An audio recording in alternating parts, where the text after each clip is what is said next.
کتاب سیمی پادشاهان باب یکم. داوود به مجال می گردد. و چون پادشاه داوود پیر و سال خورده شد، هرچند بالای او را با لباس ها می پوشانیدند، او گرم نمی شد. و نوکرانش به او گفتند: بگذار برای آقای ما پادشاه دختری باکیره جستجو نمایند، تا که وی به حضور پادشاه بایستد و به او نگاه بین کند، و بگذار وی در آغوش تو بخوابد تا که آقای ما پادشاه گرم شود. و در تمام حدود اسرائیل دختری صاحب جمال جستجو نمودند و ابیشگ شونمی را یافتند و او را نزد پادشاه آوردند. و آن دختر نهایت درجه صاحب جمال بود و او به پادشاه نگاه بین میکرد و خدمت او را به جا می آورد، ولی پادشاه با او خفت و خواب نکرده است. ادونیا قصد به دست آوردن پادشاهی دارد. ولیکن ادونیا ابن حجیت هوابلندی نموده گفت: من پادشاهی خواهم کرد. و برای خود عرابه ها و سواران را مهیا نمود و 50 شاطر پیشا پیش او می دویدند. و پدرش او را هرگز مذمت نموده نگفته بود: چرا چنین عمل کردی؟ و او نیز بغایت خوشلقا بود و مادرش او را بعد از ابشالوم زاییده بود. و او با یوآب ابن سرویا و با ابیاتار کاهن همزبان گردیده بود و آنها به ادونیا مدد می رسانیدند. ولی صادق کاهن و بنایا ابن یهویادا و ناتان نبی و شمعی و ریعی و پهلوانانی که نزد داوود بودند، ادونیا را طرفداری نمی کردند. و ادونیا گوسفندان و گاوان و پرواریان را نزد سنگ زوحلیت که پیش عین روجل است ذبح نمود و همه برادرانش پسران پادشاه و همه مردان یهودا نفکران پادشاه را دعوت نمود. مقابلیت ناتان و بتشابه.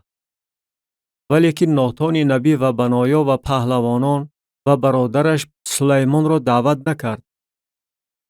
و ناتان به بتشابه مادر سلیمان سخن رانده گفت: آیا نشنیده ای که ادونیا ابن حجیت پادشاه شده است و آقای ما داوود این را نمی داند؟ و الحال بیا به تو مشورت دهم تا که جان خودت و جان پسرت سلیمان را برهانی. رفته نزد پادشاه داوود درآ و به او بگو: ای آقایم پادشاه، تو آخر به کنیز خود قسم خورده گفته بودی که پسر سلیمان بعد از من پادشاه خواهد شد و او بر تخت من خواهد نشست. پس چرا ادونیا پادشاه شده است؟ اینک وقتی که تو هنوز با پادشاه سخنرانی، من هم از پی تو درآمده بر سخنانت علاوه خواهم نمود. و بتشابه نزد پادشاه به حجره خواب درآمد. و پادشاه بغایت پیر بود و ابیشگ شونمی خدمت پادشاه را به جا می آورد. و بتشابه خم شده به پادشاه سجده برد و پادشاه گفت: تو را چی لازم است؟ و به او گفت: ای آقایم، تو به کنیز خود به خداوند خدای خود قسم خورده بودی که پسر سلیمان بعد از من پادشاه خواهد شد و او بر تخت من خواهد نشست. و الحال اینک ادونیا پادشاه شده است و تو ای آقایم پادشاه این را نمی دانی. و او گاوان و پرواریان و گوسفندان زیاد ذبح کرده، همه پسران پادشاه و ابیاتار کاهن و یوآب سرلشکر را دعوت نموده است، ولی بنده‌ات سلیمان را دعوت ننموده است. و الحال ای آقایم پادشاه، چشمان تمام اسرائیل سوی توست تا به آنها معلوم نمایی که بعد از آقایم پادشاه کیست که بر تخت تو خواهد نشست. وگرنه چنین واقع خواهد شد که چون آقایم پادشاه با پدران خود بخوابد، من و پسرم سلیمان عیبدار حساب خواهیم یافت. و اینک هنوز وی با پادشاه سخن می‌راند، ناتان نبی هم آمد و به پادشاه خبر داده گفتند: اینک ناتان نبی. و او نزد پادشاه درآمد و رو بر زمین خم شده به پادشاه سجده برد. و ناتان گفت: ای آقایم پادشاه، آیا تو گفته ای که ادونیا بعد از من پادشاه خواهد شد و او بر تخت من خواهد نشست؟ زیرا که وی امروز فرود آمده گاوان و پرواریان و گوسفندان زیادی را ذبح کرده است و همه پسران پادشاه و سرداران لشکر و ابیاتار کاهن را دعوت نموده است و اینک آنها به حضور وی می خورند و می نوشند و میگویند زنده باد پادشاه ادونیا. ولیکن من بندت و صادق کاهن و بنایا ابن یهویادا و بندت سلیمان را دعوت ننموده است.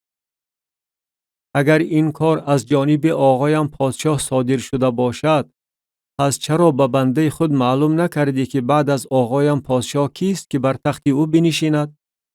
و پادشاه داوود جواب گردانیده گفت: بدشابه را نزد من بخوانید. وی نزد پادشاه درآمد و به حضور پادشاه ایستاد. و پادشاه قسم خورده گفت: قسم به حیات خداوندی که جان مرا از هر تنگی رها کرده است. چنان که من برای تو به خداوند خدای اسرائیل قسم خورده گفتم که پسرت سلیمان بعد از من پادشاه خواهد شد و او بر تخت من به جای من خواهد نشست، آنچنان من امروز به عمل خواهم آورد. و بدشابه رو بر زمین خم شده به پادشاه سجده برد و گفت: آقایم پادشاه داوود تا ابد زنده باد. و پادشاه داوود گفت: صادق کاهن و ناتان نبی و بنایا ابن یهویادا را نزد من بخوانید.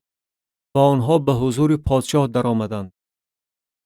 و پادشاه با آنها گفت: بندگان آقای خود را همراه خود بگیرید و پسرم سلیمان را بر خچیر من سوار کنید و او را نزد جیحون فرود آورید. و بگذار صادق کاهن و ناتان نبی او را در آنجا به پادشاهی بر اسرائیل تدهین نمایند. و شاخ نوازید و بگویید: زنده باد پادشاه سلیمان. و از عقیب او براید تا که او آمده بر تخت من بنشیند و او به جای من پادشاه خواهد شد و من او را امر می‌فرمایم که بر اسرائیل و بر یهودا رئیس باشد.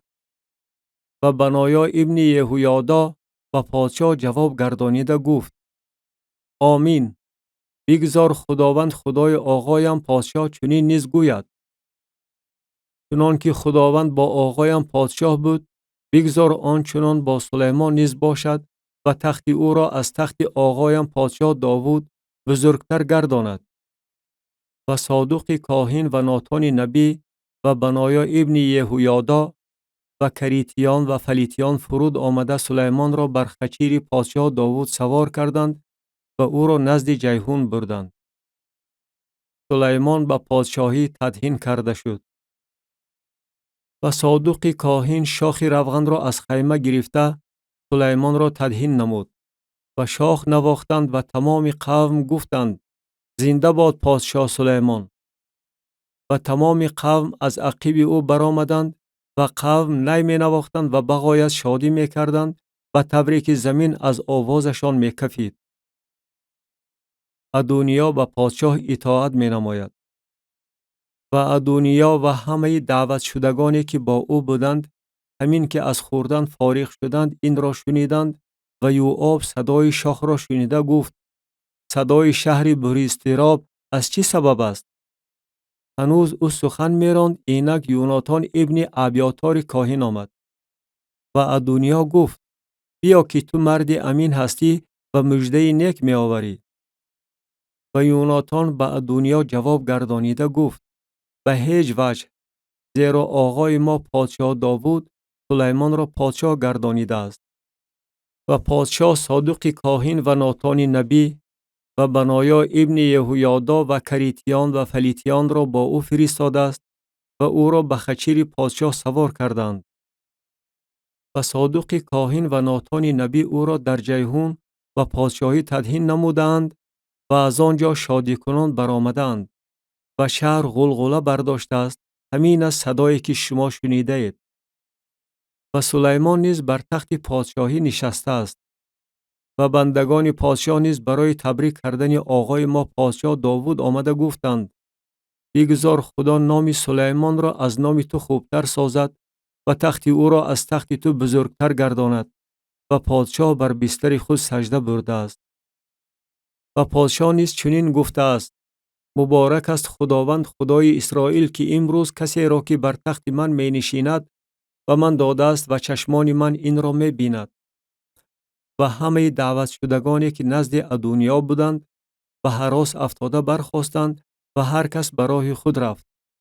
و ادونیا از سلیمان هراسان شده برخاست و رفته شاخهای قربانگاه را گرفت و به سلیمان خبر داده گفتند که اینک ادونیا از پادشاه سلیمان می ترسد و اینک او شاخهای قربانگاه را گرفته می گوید بگذار پادشاه سلیمان امروز به من قسم خورد که بنده خود را به شمشیر نخواهد کشت. و سلیمان گفت اگر او راستکار گردد یک مویش بر زمین نخواهد افتاد، ولی اگر بدی در او یافت شود خواهد مرد. و پادشاه سلیمان فرستاد و او را از قربانگاه فرود آوردند و او آمده به پادشاه سلیمان سجده برد و سلیمان به او گفت به خانه خود برو. کتاب سیوم پادشاهان باب دوم. وصیت داوود به سلیمان. و ایام ففت داوود نزدیک آمد و او به پسر خود سلیمان وصیت کرده گفت من به راه تمام اهل زمین می روم، پس تو قوی دل و مرد باش و امر خداوند خدای خود را به جا آورده با راههای او روانه شو، فرایض او، احکام او و دستورهای او و شهادات او را چنان که در تورات موسی نوشته شده است رعایت نما تا در هر کاری که میکنی و به هر جایی که رو میآوری کامیاب گردی. تا که خداوند کلام خود را که در حق من به زبان رانده است به جا آورد، یعنی گفته است اگر پسرانت راه خود را رعایت نموده با تمام دل خود و با تمام جان خود به حضور من با راستی رفتار کنند، به یقین کسی از نسل تو از بالای تخت اسرائیل محو نخواهد شد. و نیز آنچه را که یوآب ابن سرویا به من کرد، یعنی آنچه را که او در حق دو سرلشکری اسرائیل، در حق ابنیر ابن نیر و اماسا ابن یاتر کرد، تو میدانی. او آنها را کشته خون جنگ را در وقت صلح ریخت و کمربندی را که به کمرش داشت و کفشی را که به پایهایش بود و خون جنگ آلوده کرد. پس بر طبق حکمت خود عمل نما و نمان که موی سفیدش به سلامتی به گور فرود آید. ولیکن به پسران برزیلای جلعادی احسان نما و بگذار آنها در میان کسانی باشند که در سری سفره تو خوراک میخورند، زیرا که آنها به من همین طور نزدیک شده بودند وقتی که از دست برادرت ابشالوم رو به گریز آوردم. و اینک شمعی ابن جرای بنیامینی که از بهوریم است نزد تو می باشد و او مرا در روزی که به مهنائیم می رفتم با دشنام های سخت دشنام داده بود. ولی او به پیشواز من نزد اردن آمد و من برای او به خداوند قسم خورده گفتم که تو را با شمشیر نخواهم کشت.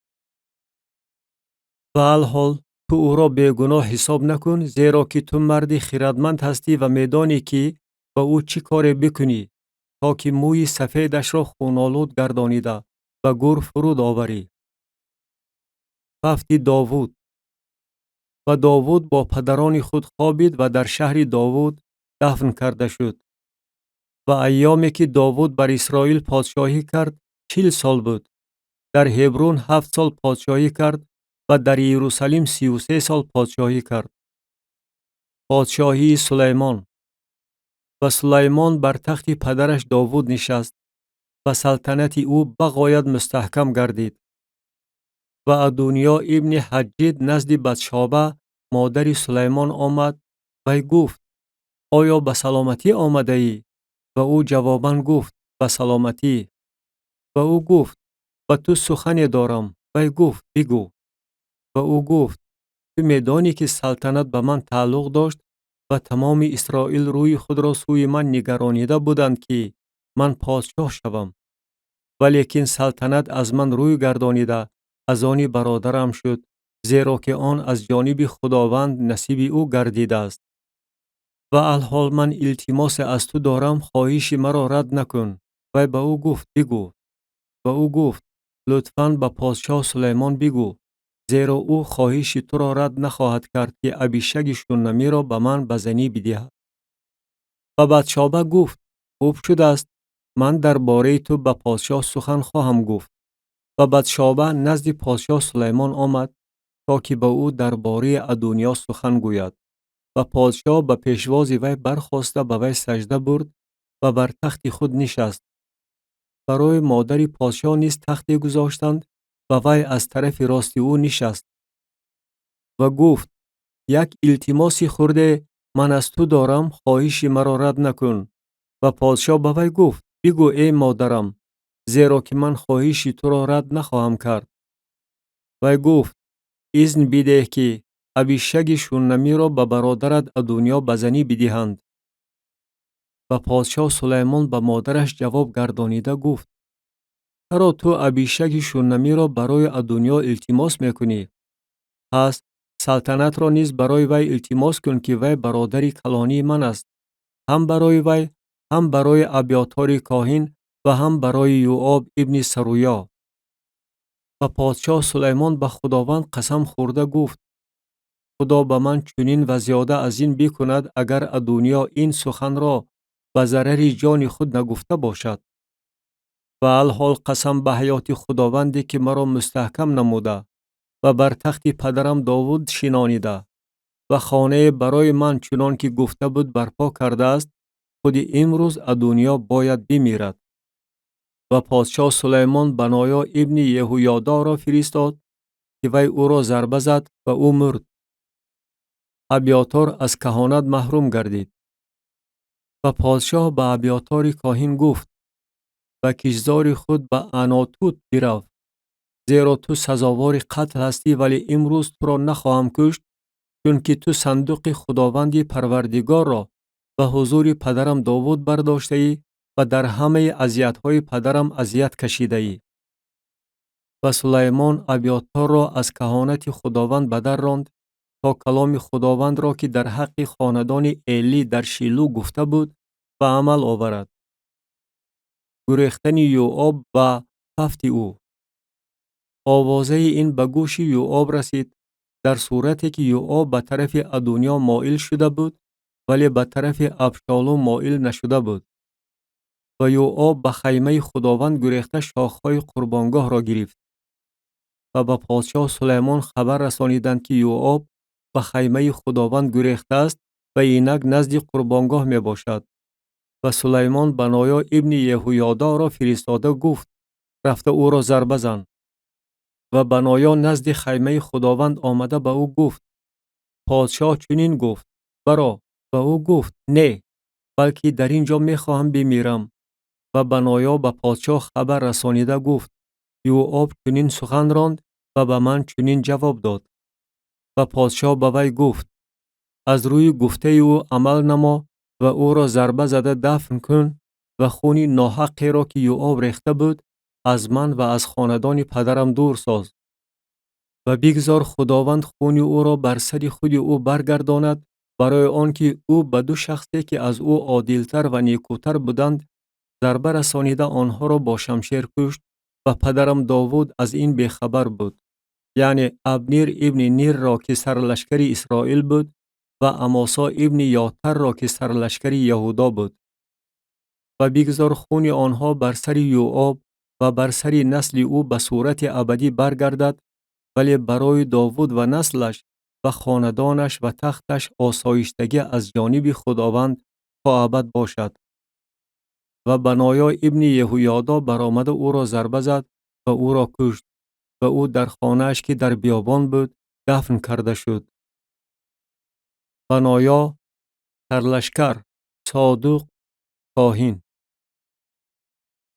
و پادشاه بنایا ابن یهویادا را به جای او بر لشکر تعیین کرد و پادشاه صادوق کاهن را به جای ابیاتار تعیین نمود. و پادشاه فرستاده شمعی را دعوت نمود و به او گفت: برای خود خانه در یروشلیم بنا کرده در آنجا ساکن شو و از آنجا به هیچ طرف بیرون نرو. و در روزی که تو بیرون رفته از نهر قدرون بگذری، یقینا بدان که خواهی مرد و خونت بر سر خودت خواهد بود. قتل شمعی. و شمعی به پادشاه گفت: این سخن خوب است، چنان که آقایم پادشاه گفته است بنده‌ات آنچنان عمل خواهد کرد. و شمعی ایام زیاد در یروشلیم اقامت نمود. ولی بعد از گذشتن 3 سال چنین واقع شد که 2 نفکر شمعی نزد آکیش ابن معکا پادشاه جد گریختند. و به شمعی خبر داده گفتند اینک نوکرانت در جت می باشند. و شمعی برخاسته خرش را زین کرد و به جت نزد آکیش رفت تا که نوکرانش را جستجو نماید و شمعی رفته نوکرانش را از جت آورد. و به سلیمان خبر رسید که شمعی از یروشلیم به جت رفته است و برگشته است. و پادشاه فرستاده شمعی را دعوت نمود و به وی گفت تو را آخر به خداوند قسم دادم و تو را آگاه نموده گفتم در روزی که بیرون رفته به یگان طرف روانه شوی بدان که یقینا خواهی مرد. و تو به من گفتی این سخن که شنیدم خوب است. پس چرا قسم خداوند و امری را که به تو فرمودم رعایت نکردی؟ و پادشاه به شمعی گفت تمامی بدی را که در حق پدرم داوود کرده ای تو میدانی و دلت از آن خبر دارد و خداوند آن بدی تو را به سرت برگردانیده است. و پادشاه سلیمان مبارک خواهد بود و تخت داوود به حضور خداوند تا ابد استوار خواهد ماند. و پادشاه به بنایا ابن یهویادا امر فرمود و او بیرون رفته و را ضربه زد و وی مرد و سلطنت در دست سلیمان مستحکم گردید. کتاب سیوم پادشاهان باب سیوم. سلیمان با فرعون اتفاق می‌بندد و دختر او را به زنی می‌گیرد. و سلیمان به فرعون پادشاه مصر داماد شد و دختر فرعون را گرفته به شهر داوود آورد تا دمی که ساختن خانه خود و خانه خداوند و حصار یروشلیم را گرداگرد آن انجام دهد. اما قوم هنوز بر بلندی ها قربانی می‌کردند زیرا که خانه به اسم خداوند تا آن ایام بنا نیافته بود. و سلیمان خداوند را دوست داشته موافق فرایض پدرش داوود رفتار میکرد، اما او نیز بر بلندی ها قربانی میکرد و بخور میسوزانید. آوردن قربانی ها بر جبعون. و پادشاه به جبعون روانه شد تا که در آنجا قربانی کند، زیرا که بلندی از همه بزرگتر آنجا بود. سلیمان 1000 قربانی سوختنی بر آن قربانگاه آورد. دعای سلیمان. در جبعون خداوند به سلیمان در خواب شب ظاهر گردید و خدا گفت طلب نما چه چیزی به تو بدهم. و سلیمان گفت تو به بنده خود به پدرم داوود احسان عظیمی کردی، از بس که او به حضور تو با راستی و عدالت و صمیمیت دل رفتار می نمود و این احسان عظیم را برای او نگاه داشته و او پسری دادی تا که بر تخت او بنشیند، چنان که امروز واقع شده است. و الحال ای خداوند خدای من، تو بنده خود را به جای پدرم داوود پادشاه کردی، ولیکن من امرد خردسالی هستم که در آبرا را نمی دانم. و بنده در میان قوم توست که برگزیده ای، در میان قوم سرشماری که آنها را به سبب بسیاریشان نه شمردن ممکن است نه به حساب آوردن. پس به بنده خود دلی با خیرت عطا نما تا که قوم تو را داوری کنم و به فرق بین نیک و بد سرفهم روم، زیرا کیست که این قوم سرشماری تو را داوری تواند کند. و این به نظر خداوند پسند آمد که سلیمان این چیز را طلبیده بود. و خدا به او گفت از بس که تو این چیز را طلبیدی و برای خود ایامی دور و دراز طلب نکردی و برای خود ثروت طلب نکردی و جان دشمنانت را طلب نکردی، بلکه برای خود خیرات طلبیدی تا که انصاف را فهم نمایی. اینک از روی گفته تو کردم، اینک به تو دل پر حکمت و با خیرت عطا نمودم، به طوری که پیش از تو کسی مثل تو نبود و بعد از تو کسی مثل تو نخواهد به میدان آمد. و نیز آنچه را که طلب نکردی، یعنی هم ثروت و هم جلال را به تو عطا نمودم، به طوری که در تمام ایام تو کسی مثل تو در میان پادشاهان نخواهد بود. و اگر با راههای من رفتار کرده فرایض و احکام مرا رعایت نمایی، چنان که پدر داوود رفتار میکرد، من ایام تو را دور و دراز خواهم گردانید. و سلیمان بیدار شد و اینک خواب بود و به یروشلیم آمده پیش صندوق عهد خداوند ایستاد و قربانی‌های سوختنی برآورد و قربانی‌های سلامتی ذبح نمود و برای همه نوکرانش بزم برپا کرد. خردمندی سلیمان. آنگاه دو زنی زیناکار نزد پادشاه آمده به حضور او ایستادند و یکی از آن زنان گفت: ای آقایم، من و این زن در یک خانه ساکن هستیم و من در آن خانه نزد وی زاییدم و بعد از زاییدنم در روز سوم این زن نیز زایید و ما با همدیگر بودیم، کسی بیگانه با ما در خانه نبود، فقط هر دوی ما در خانه بودیم. و شبانه پسر این زن مرده است، چون که وی بر او خوابیده است. و نصف شب وی برخاسته پسر مرا وقتی که کنیز در خواب بود از پیش من گرفته است و در بغل خود گذاشته است و پسر مرده خود را در بغل من مانده است. و صبحیدم وقتی که من برخاستم تا که به پسرم سینه دهم و اینک او مرده بود. ولیکن وقتی که پگاهی به او سینچه کنان نگاه کردم و اینک او پسری که من زاییده بودم نبود.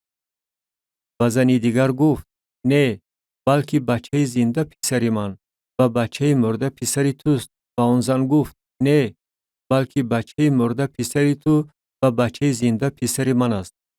و آنها به حضور پادشاه همین طرف سخن می‌راندند. و پادشاه گفت: این میگوید این بچه زنده پسر من و بچه مرده پسر توست. و آن میگوید: نه، بلکه بچه مرده پسر تو و بچه زنده پسر من است. و پادشاه گفت: شمشیر پیش من بیارید. و شمشیر پیش پادشاه آوردند. و پادشاه گفت: بچه زنده را به دو نیمه پاره کنید و نصفش را به یکی و نصفش را به دیگری بدهید.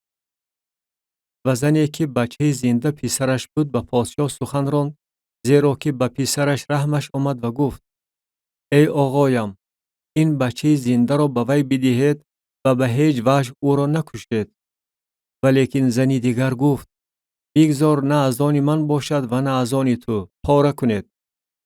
و پادشاه جواب گردانیده گفت: بچه زنده را به آن زن بدهید و به هیچ وجه او را نکشید، وی مادر اوست.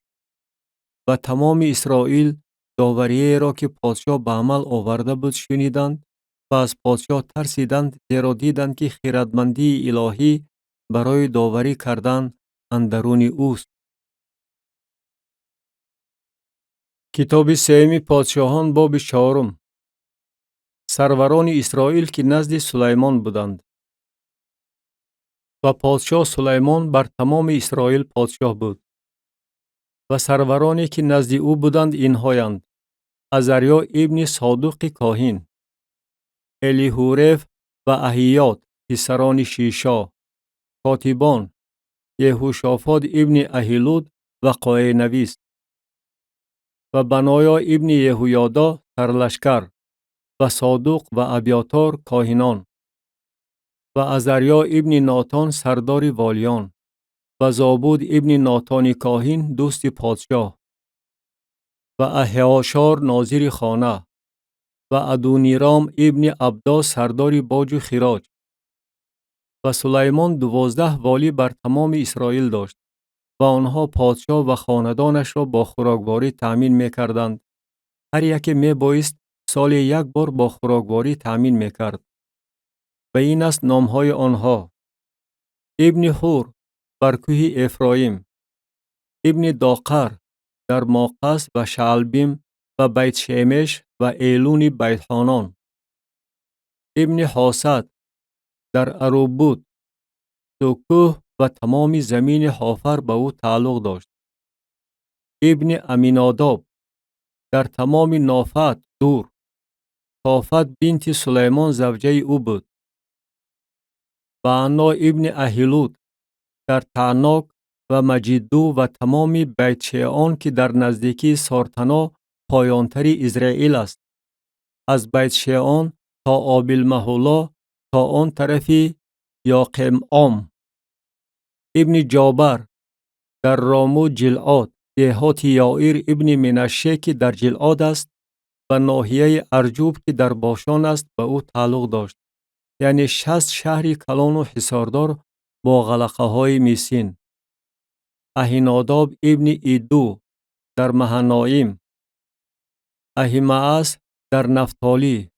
او باسمت بنت سلیمان را به زنی گرفته بود. بعنا ابن هوشای در آشر و بعالوت.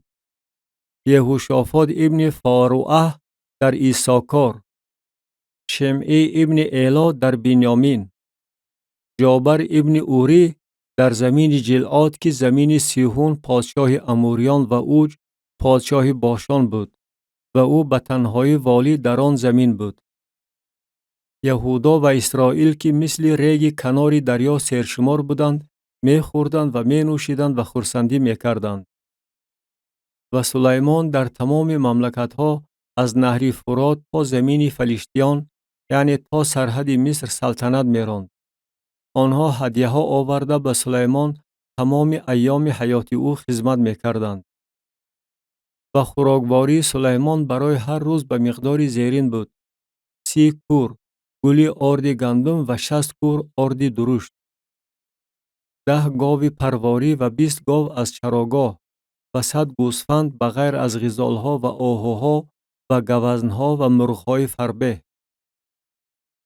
زیرا که او بر تمام زمین آن طرف نهر از تیفسه تا غزه بر همه پادشاهان آن طرف نهر حکمرانی میکرد و برای او گرداگرد از تمام اطرافش صلح و آسایشتگی بود. و یهودا و اسرائیل هر کس زیر تاک انگور خود و زیر درخت انجیر خود از دان تا بیرشابه در تمام ایام سلیمان در امنیت می نشستند. و سلیمان 40,000 آخور اسب برای عرابه هایش و 12,000 سواره داشت. و آن والیان پادشاه سلیمان و همه آنهایی را که به سفره پادشاه سلیمان تعلق داشتند، هر یکی در ماه خود با خوراکواری تأمین می نمودند و نمی گذاشتند که چیزی کمی کند. و جو و کاه برای اسبان و خچیران و مکانی که آنها بودند هر یکی موافق عهدهداری خود می آوردند. و خدا به سلیمان حکمت و خیرتمندی بغایت زیاد عطا نموده بود و فراوانی دانش او مثل ریگ کنار دریا بود. و حکمت سلیمان از حکمت تمام مردم شرق و از تمام حکمت مصر زیاد بود. و او از همه آدمان، از ایتان ازراحی و از پسران ماحول، پیمان و کلکل و درده باخیرتر بود و نام او در میان همه خلقهای گرد و اطراف شهرت داشت. و او 3,000 مثل گفته است و غزلهایش 1005 تا بود. و او درباره درختان سخن رانده است، از ارزی که در لبنان است تا زوفایی که بر دیوارها می روید. و درباره چارپایان و مرغان و حشرات و ماهیان سخن رانده است. و از همه قومها برای شنیدن حکمت سلیمان می آمدند، از جانب همه پادشاهان زمین که آوازه حکمت او به گوششان رسیده بود. کتاب سیمی پادشاهان باب 5. سلیمان برای ساختن معبد تیاری می بیند. و هیرام پادشاه سور نفکران خود را نزد سلیمان فرستاد، زیرا شنیده بود که او را به جای پدرش به پادشاهی تدهین نمودند، چون که هیرام همه وقت دوست داوود بود. و سلیمان نزد هیرام فرستاده گفت: تو میدانی که پدر من داوود نتوانست خانه به اسم خداوند خدای خود بنا کند و سبب جنگ دشمنانی که او را احاطه می نمودند تا وقتی که خداوند آنها را زیر کف پایهای او گذاشت. ولی الحال خداوند خدای من مرا از گرد و اطرافم آرامی داده است، هیچ مانعه و هیچ مصیبت نیست. و اینک من نیت دارم که خانه به اسم خداوند خدای خود بنا کنم، چنان که خداوند به پدر من داوود سخن رانده گفته است: پسر تو که ورا به جای تو بر تخت تو خواهم نشانید، خانه به اسم من بنا خواهد کرد. و الحال امر فرما که برای من ارسها از لبنان ببرند و نفکران من همراه نفکران تو خواهند بود و من مزد نفکرانت را بر طبق هر آنچه بگویی و تو خواهم داد. زیرا تو میدانی که در میان ما کسی نیست که در کار درخت بری مثل سیدونیان ماهر باشد. و هنگامی که هیرام سخنان سلیمان را شنید بغایت شاد گردیده گفت: مبارک است امروز خداوند که به داوود پسر خردمند بر این قوم سرشمار عطا نموده است. و هیرام نزد سلیمان فرستاده گفت: آنچه نزد من فرستادی شنیدم. من تمام خواهش تو را درباره درختان ارز و درختان سرو به عمل خواهم آورد. نوکران من آنها را از لبنان به بحر فرود خواهند آورد و من آنها را به شکل عمدها با راه بحر به مکانی که برای من تعیین نمایی رسانیده در آنجا از هم جدا خواهم کرد و تو آنها را خواهی برد. تو نیز خواهش مرا بجا آورده برای خانه من خوراکواری بده. و هیرام به سلیمان درختان ارز و درختان سرو را هر قدر که او خواسته بود میداد. و سلیمان به هیرام 20,000 کور گندم برای تأمینات خانه او و 20 کور روغن پاک میداد. سلیمان هر سال به هیرام همین قدر میداد. و خداوند به سلیمان چنان که به او گفته بود حکمت عطا نمود و در میان هیرام و سلیمان صلح و آسایشتگی بود و هر دوی آنها اتفاق بستند.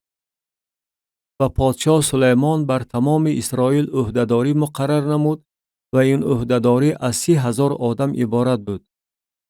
و از آنها هر ماه 10,000 نفر را با نوبت به لبنان می فرستاد که آنها 1 ماه در لبنان و 2 ماه در خانه خود می ماندند. و ادونیرام به این عهدهداری سرداری می نمود. و سلیمان 70,000 نفر بارکش و 80,000 نفر سنگتراش در کوهستان داشت. و غیر از سردارانی که سلیمان در سر کار گذاشته بود که 3,300 نفر بوده و مردم اجرا کننده کار نظارت می کردند. و پادشاه امر فرمود و سنگهای بزرگ، سنگهای گرانبها، سنگهای تراشیده شده برای گذاشتن بنیاد خانه کشانده می آوردند. و آنها را بیناکاران سلیمان و بیناکاران هیرام و جبلیان سفته می کردند و درختان و سنگها را برای ساختمان خانه تیار می کردند. کتاب سیوم پادشاهان باب 6. ابتدای ساختمان معبد. و در سال 480 از مصر بیرون آمدن بنی اسرائیل، در سال 4 پادشاهی سلیمان بر اسرائیل، در ماه زیو که ماه دوم است، او به بنا کردن خانه برای خداوند شروع نمود. و خانه‌ای که پادشاه سلیمان برای خداوند بنا کرد، درازیش 60 ذراع، فراخیش 20 ذراع و قدش 30 ذراع بود. و رواق پیش تالار خانه موافق فراخی خانه، درازیش 20 ذراع و قدش 10 ذراع در پیش خانه بود. و برای خانه تیریزه های پوشیده شپگدار ساخت. و نزد دیوار خانه عمارت اضافی ساخت که آن گرداگرد دیوارهای خانه، یعنی گرداگرد تالار و حرم بود و گرداگرد خانچه ها ساخت. قبط پایانی عمارت اضافی 5 ذراع فراخی، قبط میانه آن 6 ذراع فراخی و قبط سوم آن 7 ذراع فراخی داشت، زیرا که گرداگرد خانه از بیرون برجستگی ها گذاشته شده بود تا که بالارها به دیوارهای خانه پیوند نشود. و هنگامی که خانه بنا یافت، آن از سنگهای یک لختی که تراشیده آورده بودند بنا یافت و صدای بالغه و تبر و هر آلت آهنین در وقت بنا یافتن خانه شنیده نشد. در قبط میانه از طرف راست خانه بود و به واسطه زینه پایه پیچاپیچ و قبط میانه و از قبط میانه به قبط سیوم می برآمدند. و او خانه را بنا کرده به انجام رسانید و خانه را با چوب و تخته های ارز روی بست کرد. و در گرد تمام خانه عمارت اضافی ساخت که قد هر قبطش 5 ذراع بود و آن با بالارهای ارز به خانه پیوند گردید. و کلام خداوند بر سلیمان نازل شده گفت: این خانه‌ای که تو بنا میکنی، اگر تو بر طبق فرایض من رفتار نمایی و دستورهای مرا بجا آوری و تمام احکام مرا نگاه داشته موافق آنها قدم گذار شوی، آنگاه من کلام خود را که به پدرت داوود گفتم با تو به عمل خواهم آورد و در میان بنی اسرائیل ساکن شده قوم خود اسرائیل را ترک نخواهم کرد. و سلیمان خانه را بنا کرده به انجام رسانید و دیوارهای خانه را از درون با چوبهای عرض بنا کرد. از زمین خانه تا بالارهای سقف از درون با تخته روی بست نمود و زمین خانه را با چوبهای سرب فرش کرد. و 20 ذراع را از اقصای خانه با چوبهای سرب از زمین تا بالارهای سقف بنا کرد. و این را او از درون برای حرم که قدس قدس هاست بنا کرد. و خانه یعنی تالار پیش حرم 40 ذراع بود. و بر روی بست ارضی درون خانه کندکاری به شکل غنچه ها و شکوفه ها بود. همه جا با عرض روی بست کرده شده بود. سنگ به نظر نمی نمود. و حرم را اندرون خانه برای آن ساخته بود که در آنجا صندوق عهد خداوند را جایگیر کند. و درون حرم 20 ذراع درازی و 20 ذراع فراخی و 20 ذراع قد داشت و آن را او با زر خالص روی بست نمود. قربانگاه ارضی را نیز روی بست نمود. و سلیمان خانه را از درون با زر خالص روی بست نمود و پیش در حرم زنجیرهای طلا آویخت و آن را با طلا روی بست نمود. و تمام خانه را تا آخر تمام خانه با طلا روی بست نمود و تمام قربانگاه را که پیش در حرم بود با طلا روی بست نمود. و در حرم 2 کروبی از چوب زیتون ساخت که قد هر یک 10 ذراع بود. و یک بال کروبی 5 ذراع و بال دیگری کروبی 5 ذراع بود. از سر یک بال تا سر بال دیگر 10 ذراع بود. و کروبی دویم 10 ذراع بود. هر دو کروبی یک اندازه و یک شکل داشتند. قد یک کروبی 10 ذراع بود و همچنین کروبی دیگر. و او کروبیان را در میان خانه درونی گذاشت در حالتی که بالهای کروبیان پهن شده بود و بال یک کروبی به یک دیوار می رسید و بال کروبی دیگر به دیوار دیگر می رسید و بالهای دیگر آنها در میان خانه بال با بال بر می خورد. و او کروبیان را با طلا روی بست نمود و بر همه دیوارهای خانه گرداگرد نقش‌های کروبیان و نخها و غنچه‌های شکفته را در اندرون و بیرون کند. و زمین خانه را در اندرون و بیرون با طلا روی بست نمود و در درآمدگاه حرم دری 2 طبقه از چوب زیتون ساخت. پهلو دری آن 5 گوشه بود. و بر آن دری 2 طبقه که از چوب زیتون بود او نقش‌های کروبیان و نخلها و غنچه‌های شکفته را کند و با طلا روی بست نمود و کروبیان و نقش‌های نخل را با طلا پوشانید. و همچنین برای دری تالار پهلو دریها از چوب زیتون ساخت که 4 گوشه بود. و 2 طبقه این در از چوب سرو بود و 2 تخته طبقه اول متحرک بود و 2 تخته طبقه دوم متحرک بود. و بر آنها نقش‌های کروبیان و نخل‌ها و غنچه‌های شکفته را کند و آنها را با طلایی که به کندکاری موافق کنانیده بود روی بست نمود. و صحن داخلی را از 3 قطار سنگ‌های تراشیده شده و 1 قطار غوله‌های عرض بنا کرد. در سال 4 در ماه ذیف بنیاد خانه خداوند گذاشته شد. و در سال 11 در ماه بول که ماه 8 است خانه با تمام لوازماتش موافق همه دستورهایش به انجام رسید و 7 سال او آن را بنا کرد. کتاب سیوم پادشاهان باب 7. بنا کردن قصر پادشاه.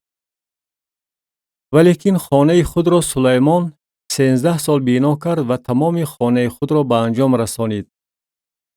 و خانه جنگل لبنان را بنا کرد که درازیش 100 ذراع و فراخیش 50 ذراع و قدش 30 ذراع بود. آن بر 4 قطار ستونهای عرض بنا یافت که بر آن ستونها غوله‌های عرض گذاشته شده بود. و از بالای غوله‌هایی که بر ستونها گذاشته شده بود سقف با عرض روی بست کرده شد. عدد آن ستونها 45 در هر قطار 15 بود. و راه‌ها 3 قطار بود و رهزن رو بر روی رهزن در 3 قطار بود. و همه درها و پهلودری‌ها چارگوشه راهدار بود. همچنین رهزن رو بر روی رهزن در 3 قطار چارگوشه بود. و رواق از ستونها ساخت که درازیش 50 زیرا و فراخیش 30 زیرا بود. و دالان پیش آنها و ستونها و آستانه پیش آنها بود. و رواق برای تخت که در آنجا او داوری میکرد، یعنی رواق برای داوری ساخت و آن را از زمین تا بالارهای سقف با چوب ارز رویبست نمود. و خانه او که در آن اقامت داشت در صحن دیگر از عقب این رواق به همین طریقه رویبست نموده بود. و برای دختر فرعون که سلیمان به زنی گرفته بود خانه ساخته مثل آن رواق رویبست نمود. همه این بناها از سنگ‌های گرانبهایی که با اندازه تراشیده و از درون و بیرون سفته کرده شده بود، از ته کرسی تا سر دیوار و از بیرون تا صحن بزرگ ساخته شده بود. و در ته کرسی سنگ‌های گرانبها، سنگ‌های بزرگ، سنگ‌های 10 ذراعی و سنگ‌های 8 ذراعی گذاشته شده بود. و از بالای آنها سنگ‌های گرانبهای با اندازه تراشیده شده و چوب ارز بود. و گرداگرد صحن بزرگ 3 قطار سنگ‌های تراشیده شده و 1 قطار غوله‌های ارز بود. و صحن داخلی خانه خداوند و رواق خانه نیز چنین تواره داشت. آرایش معبد. و پادشاه سلیمان فرستاده هیرام را از سور آورانید که او پسری بیوزن از سبط نفتالی بود و پدرش مردی سوری مسگر بود. و او پر از حکمت و مهارت و دانش برای اجرای هر کاری مسگری بود و نزد پادشاه سلیمان آمده تمام کاری ورا بجا آورد. و قالب از مس برای 2 ستون ریخت که قد هر ستون 18 ذراع بود و ریشته به درازی 12 ذراع هر یکی را در بر می گرفت. و 2 تاج از مس ریخته ساخت تا که آنها را بر سر ستونها بگذارد. قد یک تاج 5 ذراع و قد تاج دیگر 5 ذراع بود. شبکه‌های بافته و شلشله‌های زنجیرشک برای تاج‌هایی که بر سر ستونها بود ساخت. 7 عدد برای یک تاج و 7 عدد برای تاج دیگر. ستونها را او همین طور ساخت با 2 قطار انارها بر هر شبکه برای پوشانیدن تاج‌هایی که بر سر ستونها بود. و همچنین برای تاج دویم ساخت. و بر تاج‌هایی که بر سر ستونهای رواق بود آرایش به شکل سفسن‌ها ساخت که قدش 4 ذراع بود. و بر تاج‌هایی که بر 2 ستون بود از بالاتری برجستگی آنها نیز نزد شبکه 200 عدد انار در قطارها گرداگرد بود. همچنین بر تاج دویم بود. و ستونها را پیش رواق تالار برقرار نمود و ستون راست را برقرار نموده نام آن را یاکین خواند و ستون چپ را برقرار نموده نام آن را بوعز خواند. و بر سر ستونها آرایش به شکل سفسنها بود و کار ستونها با همین به انجام رسید. و حفظ ساخت که از مس ریخته شده بود از لب تا لبش 10 ذراع بود. شکل کاملا دایروی داشت و قدش 5 ذراع بود و ریشته 30 ذراعی آن را گرداگرد در بر می گرفت. و زیر لب آن گرداگرد غنچه ها بود که آن را در بر می گرفت و طوری که به هر ذراع 10 عدد از آنها بود و آنها حفظ را گرداگرد در بر می گرفت. این غنچه ها 2 قطار بوده برابر ریخته شدن آن ریخته شده بود. آن بر 12 گاو می ایستاد که 3 عدد آنها به طرف شمال می نگریست و 3 عدد آنها به طرف غرب می نگریست و 3 عدد آنها به طرف جنوب می نگریست و 3 عدد آنها به طرف شرق می نگریست و حفظ از بالا بر آنها می ایستاد و همه پشت های آنها در تگ آن بود. و قفسی آن یک وجب بود و لبش مثل لب جلد گل سفسن ساخته شده بود. گنجایش آن 2000 بط بود. و او 10 پایه میسین ساخت درازی هر پایه 4 ذراع بود و فراخیش 4 ذراع و قدش 3 ذراع. و ساخت پایه چنین بود که حاشیه ها داشت و حاشیه ها در میان تسمه ها بود. و بر حاشیه های میان تسمه ها صورت های شیران، گاوان و کروبیان بود و همچنین بر تسمه های بالا و در پایان شیران و گاوان نقش های گلدسته آویزان بود. و هر پایه 4 چرخ میسین و محورهای میسین داشت و 4 کنج آن کتفها داشت که کتفهای ریخته شده در تگ دستشویک بود و در آن طرفش نقش‌های گلدسته بود.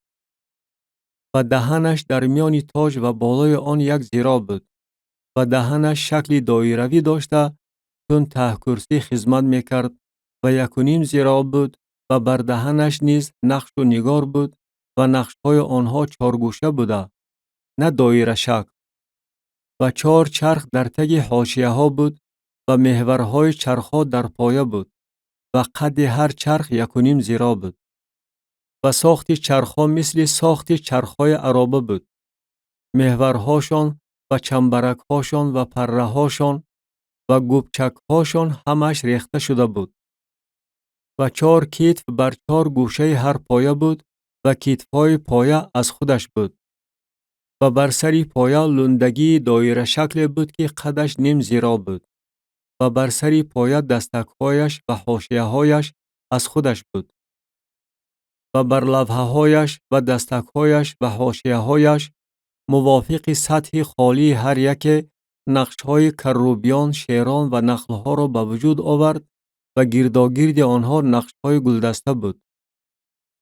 10 پایه را او همین طور ساخت که همه آنها یک ریخت، یک اندازه، یک شکل داشتند.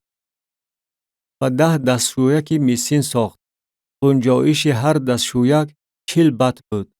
قد هر دستشویک 4 ذراع بود. بر هر پایه از آن 10 پایه 1 دستشویک بود. و 5 پایه را در طرف راست خانه و 5 عددش را در طرف چپ خانه گذاشت و حوض را در طرف راست خانه در جانب شرق جنوبی جایگیر کرد. و هیرام دستشویک‌ها و خاک‌اندازها و کاسه‌ها ساخت و هیرام تمام کاری را که نزد پادشاه سلیمان برای خانه خداوند به جا می آورد به انجام رسانید. 2 ستون و 2 گلوله تاج‌هایی که بر سر ستون‌ها بود و 2 شبکه برای پوشانیدن 2 گلوله تاج‌هایی که بر سر ستون‌ها بود و 400 اناری که برای 2 شبکه بود. 2 قطار انارها برای هر شبکه از بهر پوشانیدن 2 گلوله تاج‌هایی که بالای ستون‌ها بود. و 10 پایه و 10 دستشویکی که بر پایه ها بود و 1 حوض و 12 گاوی که در تگ حوض بود و دیگ‌ها و خاک‌اندازها و کاسه ها، تمام این کالایی که هیرام نزد پادشاه سلیمان برای خانه خداوند ساخت از میس صیقلی بود. آنها را پادشاه در عمق گیلی که در وادی اردن در میان سکوت و سارتان بود ریخت. و سلیمان تمام این کالا را جابجا گذاشت از بس که عدد آنها بغایت بسیار بود وزن میس معین کرده نشد. و سلیمان تمام کالای را که در خانه خداوند بود ساخت. قربانگاه طلا و میزی که نان تقدیم بر آن بود از طلا و چراغ‌ها که 5 عدد از طرف راست و 5 عدد از طرف چپ پیش حرم بود از طلای خالص و گلها و کاسچه‌های روغنی چراغ و انبورها از طلا و تاسها و آتشگیرک‌ها و کاسه‌ها و قاشق‌ها و مجمرها از طلای خالص و عاشق معشوق‌ها برای درهای خانه داخلی که قدس قدس‌ها باشد و برای درهای خانه که تالار باشد از طلا. و تمام کاری که پادشاه سلیمان برای خانه خداوند به جا آورد انجام یافت. و سلیمان آنچه را که پدرش داوود وقف نموده بود، یعنی آن نقره و طلا و کالا را آورده به گنجینه خانه خداوند سپرد. کتاب سیوم پادشاهان باب 8. تقدیس کردن معبد.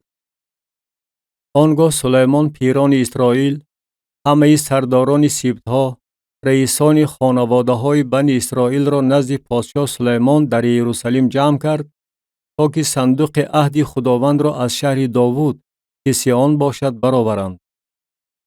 و تمام مردم اسرائیل در ماه ایتانیم که ماه هفتم است در عید نزد پادشاه سلیمان جمع شدند. و همه پیران اسرائیل آمدند و کاهنان صندوق را برداشتند. و صندوق خداوند و خیمه جامع و تمام کالای مقدس را که در خیمه بود برداشتند و کاهنان و لیوی زادگان آنها را برداشتند. و پادشاه سلیمان و تمام جماعت اسرائیل که نزد او جمع شده بودند همراه او پیش صندوق ایستاده گوسفندان و گاوان را قربانی می‌کردند که مقدار آنها را به سبب بسیاریشان به حساب آوردن و معین نمودن ممکن نبود. و کاهنان صندوق عهد خداوند را به مکانش و حرم خانه به قدس قدس‌ها زیر بالهای کروبیان درآوردند. زیرا که کروبیان بالهاشان را بر مکان صندوق پهن می‌کردند و کروبیان صندوق و دستک‌هایش را از بالا می‌پوشانیدند. و دستک‌ها آنقدر دراز بود که سری دستک‌ها از قدسی که پیش حرم بود دیده می‌شد، ولی از بیرون دیده نمی‌شد. آنها تا امروز در آنجاست. در صندوق چیزی نبود غیر از 2 لهو سنگ که موسی در حوریب در آن گذاشت وقتی که خداوند با بنی اسرائیل هنگام بیرون آمدنشان از زمین مصر عهد بست. و چنین واقع شد که چون کاهنان از قدس بیرون آمدند ابر خانه خداوند را پر کرد. جلال خداوند معبد را پر می‌کند. دعای سلیمان. و کاهنان به سبب ابر نتوانستند برای خدمت بایستند زیرا که جلال خداوند خانه خداوند را پر کرده بود.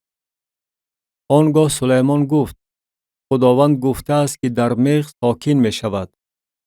من خانه برای سکونت تو بنا نمودم، مکان برای آن که تو در آن تا ابد ساکن شوی. و پادشاه روی خود را گردانیده تمام جماعت اسرائیل را برکت داد و تمام جماعت اسرائیل می ایستادند و گفت مبارک است خداوند خدای اسرائیل که با دهان خود به پدرم داوود سخن رانده است و با دست خود آن را به جا آورده است. او گفته است از روزی که من قوم خود اسرائیل را از مصر بیرون آوردم شهر را از همه سبطهای اسرائیل برای بنا کردن خانه برنگزیدم تا که اسم من در آن باشد، ولیکن من داوود را برگزیدم تا که او بر قوم من اسرائیل سرداری نماید. و در دل پدرم داوود آرزوی بود که خانه به اسم خداوند خدای اسرائیل بنا کند. ولی خداوند به پدرم داوود گفت چون در دل تو آرزوی بود که خانه به اسم من بنا نمایی، خوب کردی که چنین آرزو در دل خود داشتی. اما تو خانه را بنا نخواهی کرد، بلکه پسری تو که از کمر تو بیرون آید او خانه را به اسم من بنا خواهد کرد. و خداوند کلام خود را که به زبان رانده بود به جا آورد و من به جای پدرم داوود به میدان آمدم و بر طبق آنچه خداوند گفته بود بر تخت اسرائیل نشستم و خانه به اسم خداوند خدای اسرائیل بنا کردم. و در آن مکان برای صندوق عهد خداوند مهیا نمودم، عهدی که او با پدران ما وقتی که آنها را از زمین مصر بیرون آورد بسته بود. و سلیمان پیش قربانگاه خداوند در رو بر روی تمام جماعت اسرائیل ایستاده دستهایش را سوی آسمان دراز کرد و گفت ای خداوند خدای اسرائیل، خدای مثل تو نه در آسمان از بالا هست نه بر زمین از پایان. تو به بندگان خود که به حضور تو با تمام دل خود رفتار می نمایند عهد و احسان را نگاه می داری. تو آنچه را که به بنده خود پدرم داوود گفتی رعایت نمودی. تو با دهان خود گفتی و با دست خود به جا آوردی چنان که امروز واقع شده است. و الحال ای خداوند خدای اسرائیل، برای بنده خود پدرم داوود آن کلام را رعایت نما که به او گفته ای. کسی که به حضور من بر تخت اسرائیل بنشیند برای تو خاتمه نخواهد یافت به شرطی که پسرانت راههای خود را نگاه داشته به حضور من رفتار نمایند چنان که تو به حضور من رفتار نموده‌ای. و الحال ای خدای اسرائیل، بگذار کلامی تو که به بنده خود پدرم داوود گفته ای ثابت گردد. آیا در حقیقت خدا بر زمین ساکن خواهد شد؟ آخر آسمان و فلک الافلاک نمی تواند تو را گنجایش دهد؟ چی جای این خانه که من بنا کردم؟ ولیکن ای خداوند خدای من، به دعای بنده خود و به استغاثه وی توجه نما تا تضرع و دعای را که بنده امروز به حضور تو میگوید بشنوی. و چشمان تو بر این خانه، بر این مکانی که درباره آن گفته ای اسم من در آنجا خواهد بود شب و روز باز باشد و تو دعای را که بنده در این مکان میگوید بشنوی. و تو استغاثه بنده خود و قوم خود اسرائیل را که در این مکان دعا میگویند بشنو، آن را از جای سکونت خود از آسمان بشنو و شنیده بیامرز.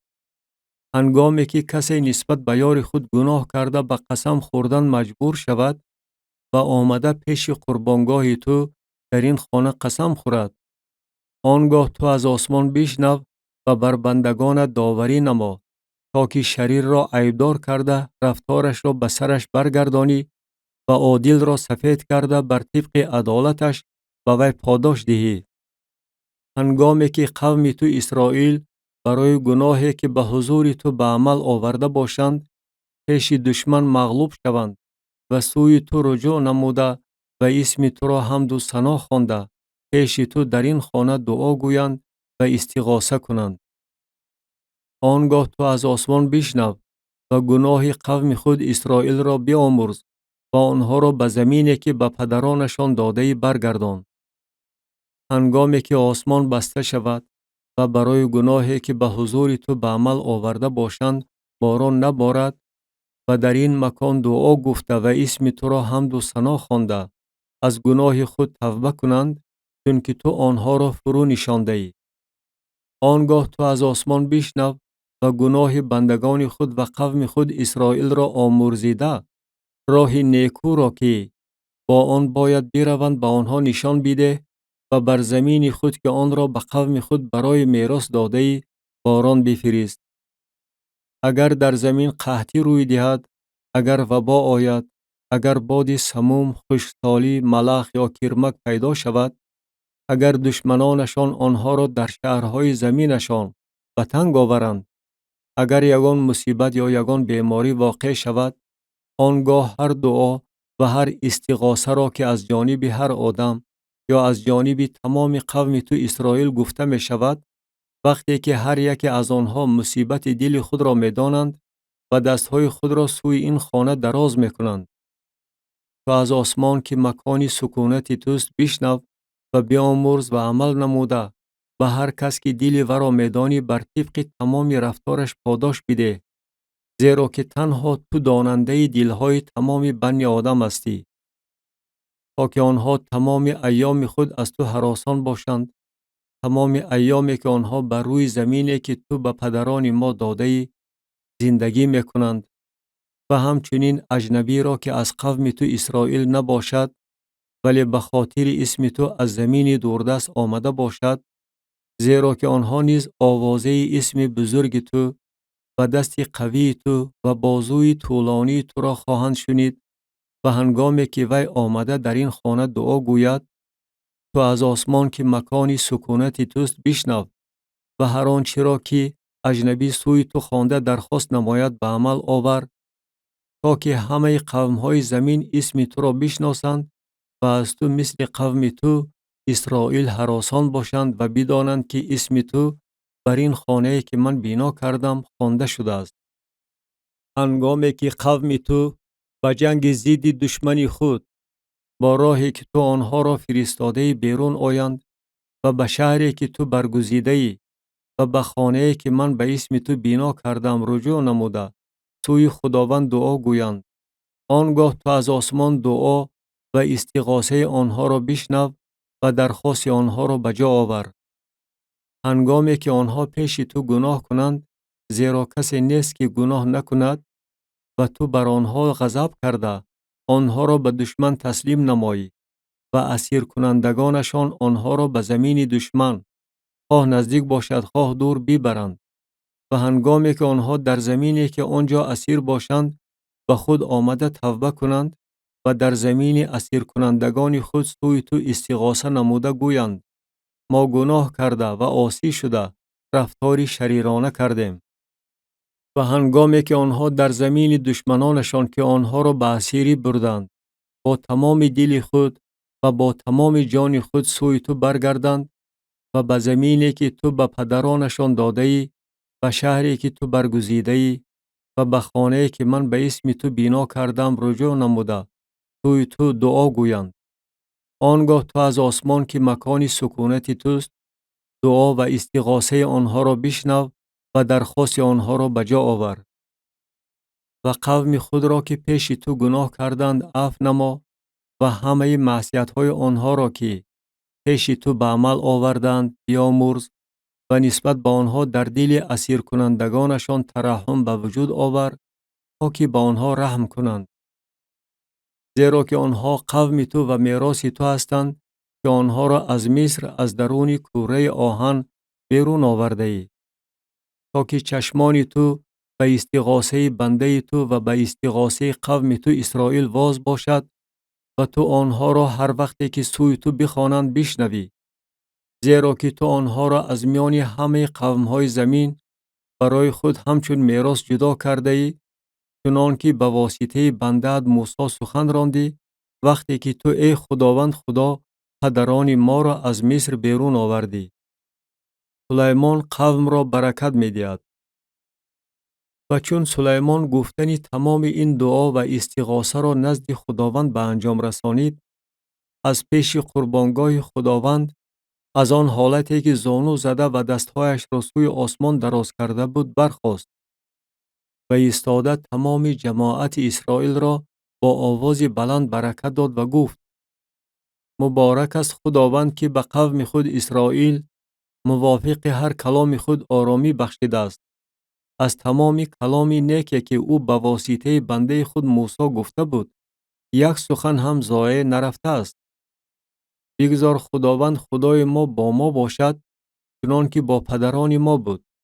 بگذار ما را ترک نکند و نپرتاید، بلکه دلهای ما را سوی خود مایل گرداند تا که در همه راههای او روانه شویم و فرایض و احکام و دستورهای او را که به پدران ما امر فرموده است رعایت نماییم.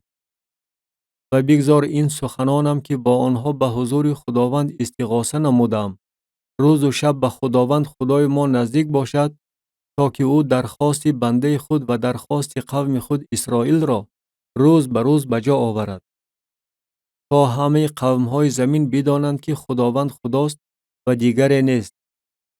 و بگذار دل شما با خداوند خدای ما پر باشد تا که موافق فرایض او رفتار نماید و احکام او را مثل امروز به جا آورید.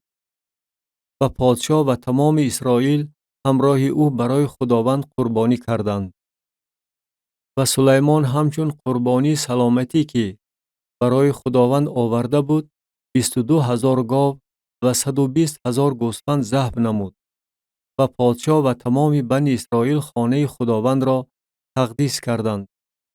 در همان روز پادشاه میانه صحن را که پیش خانه خداوند است تقدیس نمود، چون که قربانی های سوختنی و هدیه های آردی و چربوی قربانی های سلامتی را در آنجا به عمل آورد، زیرا قربانگاه میسینی که به حضور خداوند بود برای گنجانیدن قربانی های سوختنی و هدیه های آردی و چربوی قربانی های سلامتی پردی کرد.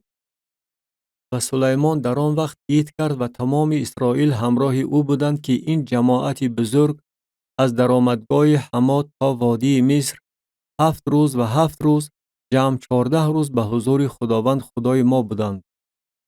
در روز هشتم او قوم را فرستاد و آنها پادشاه را برکت دادند و از تمام نیکی که خداوند برای بنده خود داوود و قوم خود اسرائیل کرده بود خرسند و دلشاد گردیده و خیمه های خود رفتند. کتاب سیمی پادشاهان باب 9. خداوند باری دویم به سلیمان ظاهر می شود. و بعد از آن که سلیمان بنا کردن خانه خداوند و خانه پادشاه را به انجام رسانید و هر آرزوی سلیمان که می‌خواست به جا آورد میسر گردید. خداوند باری دوم به سلیمان ظاهر شد، چنان که در جبعون به او ظاهر شده بود.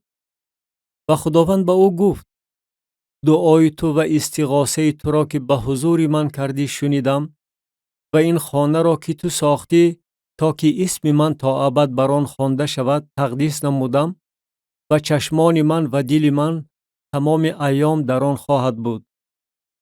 و اگر تو به حضور من چنان که پدرت داوود رفتار می نمود با دل صاف و از روی وجدان رفتار نموده هر چی را که من به تو امر فرمودم به جا آوری و فرایض و احکام مرا نگاه داری، من تخت سلطنت تو را بر اسرائیل تا ابد برقرار خواهم کرد، چنان که به پدرت داوود سخن رانده گفتم. از تو کسی که بر تخت اسرائیل بنشیند از میان نخواهد رفت.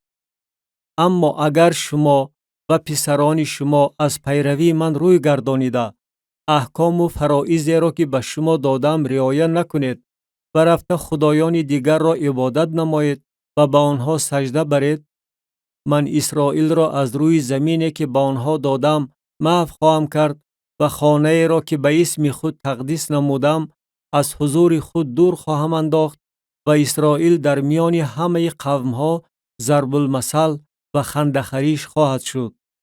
و در حق این خانه که عالی شکوه است، هر کسی که از پیش آن بگذرد از خرابی آن در حیرت مانده و هشتگ زده خواهد گفت: از چی سبب خداوند به این زمین و به این خانه چنین عمل نموده است؟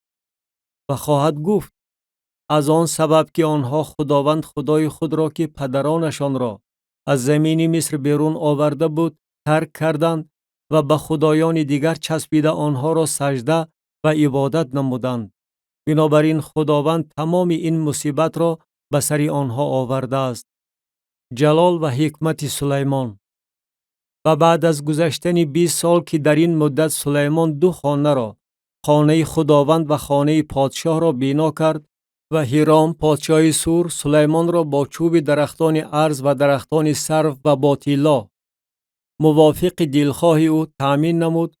آنگاه پادشاه سلیمان 20 شهر را در زمین جلیل به هیرام داد. و هیرام برای دیدن شهرهایی که سلیمان به او داده بود از سور بیرون آمد، ولیکن آنها به نظرش پسند نیفتاد و گفت: این چه شهرهاست که تو ای برادرم به من داده ای؟ و آنها را زمین کاول نامید که تا امروز چنین نام دارد. و هیرام به پادشاه 120 کیکر طلا فرستاده بود. و این است نقل عهده‌داری که پادشاه سلیمان برای بنا کردن خانه خداوند و خانه خودش و میلو و حصار یروشلیم و حاصور و مجدو و جازر جاری کرده بود. فرعون پادشاه مصر پیش از این برآمده جازر را ضبط نموده بود و آن را با آتش سوزانید و کنعانیان را که در شهر سکونت داشتند کشت و آن را به دختر خود که زن سلیمان بود مهر داد. و سلیمان جازر و بیت هورون پایان را بنا کرد و نیز بعلاد و تدمور را در بیابان مملکت و نیز همه شهرها را که سلیمان برای ذخیره ها داشت و همه شهرهای عرابه ها و همه شهرهای سواران را و هر آنچه را که سلیمان آرزو داشت که در یروشلیم و در لبنان و در تمام زمین قلمرو خود بنا کند. تمام قومی که از اموریان، هیتیان، فریزیان، هیویان و یبوسیان باقی مانده بودند، آنهایی که از بنی اسرائیل نبودند، یعنی فرزندان آنها که بعد از آنها در زمین باقی مانده بودند و آنها را بنی اسرائیل نتوانسته بودند محو نمایند. و ذمه آنها سلیمان عهده‌داری مهنتی گذاشت که تا امروز چنین است. ولیکن از بنی اسرائیل سلیمان به ذمه کسی عهده‌داری مهنتی نگذاشت، زیرا که آنها جنگاوران و نفکران او و میران او و سرکردگان او و سرداران عرابه ها و سواران او بودند. اینهایند سرناظرانی که بر کارهای سلیمان بودند. 550 نفر به مردم اجرا کننده کارها سرداری میکردند.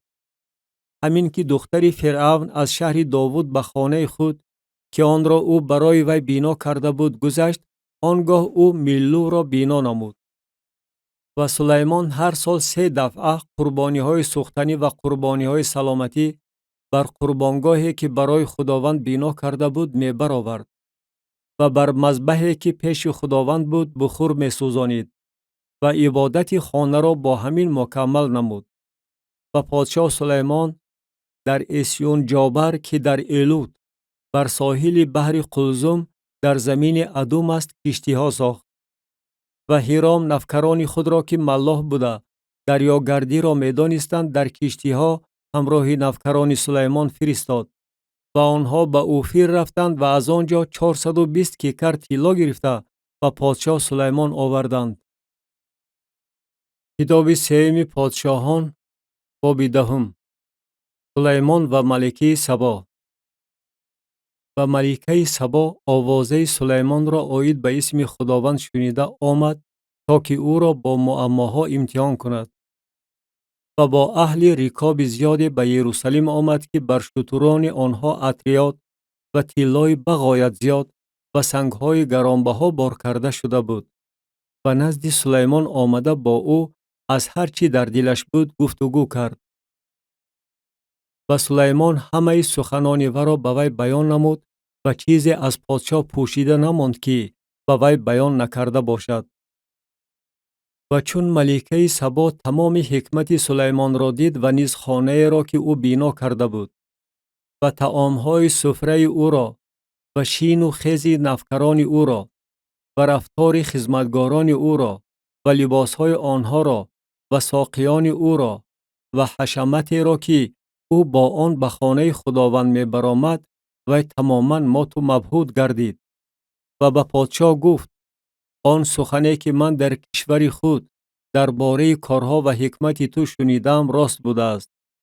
ولی من به سخنان باور نکرده بودم تا دمی که آمده با چشمان خود دیدم و اینک نصفش به من معلوم نشده بوده است. حکمت و جلال تو از آوازه که من شنیده بودم بیشتر است. خوشا آدمان تو، خوشا این نفکران تو که به حضور تو همیشه می ایستند و حکمت تو را می شنوند. مبارک است خداوند خدای تو که بر تو توجه نموده تو را بر تخت اسرائیل نشانیده است. از بس که خداوند اسرائیل را به صورت ابدی دوست می دارد، او تو را به پادشاهی تعیین نموده است تا که داوری و عدالت را به عمل آوری. و به پادشاه 120 کیکر طلا و عطریات بغایت زیاده و سنگهای گرانبها انعام کرد. آنقدر عطریات زیاد که ملکه سبا به پادشاه سلیمان انعام کرد هرگز آورده نشده بود.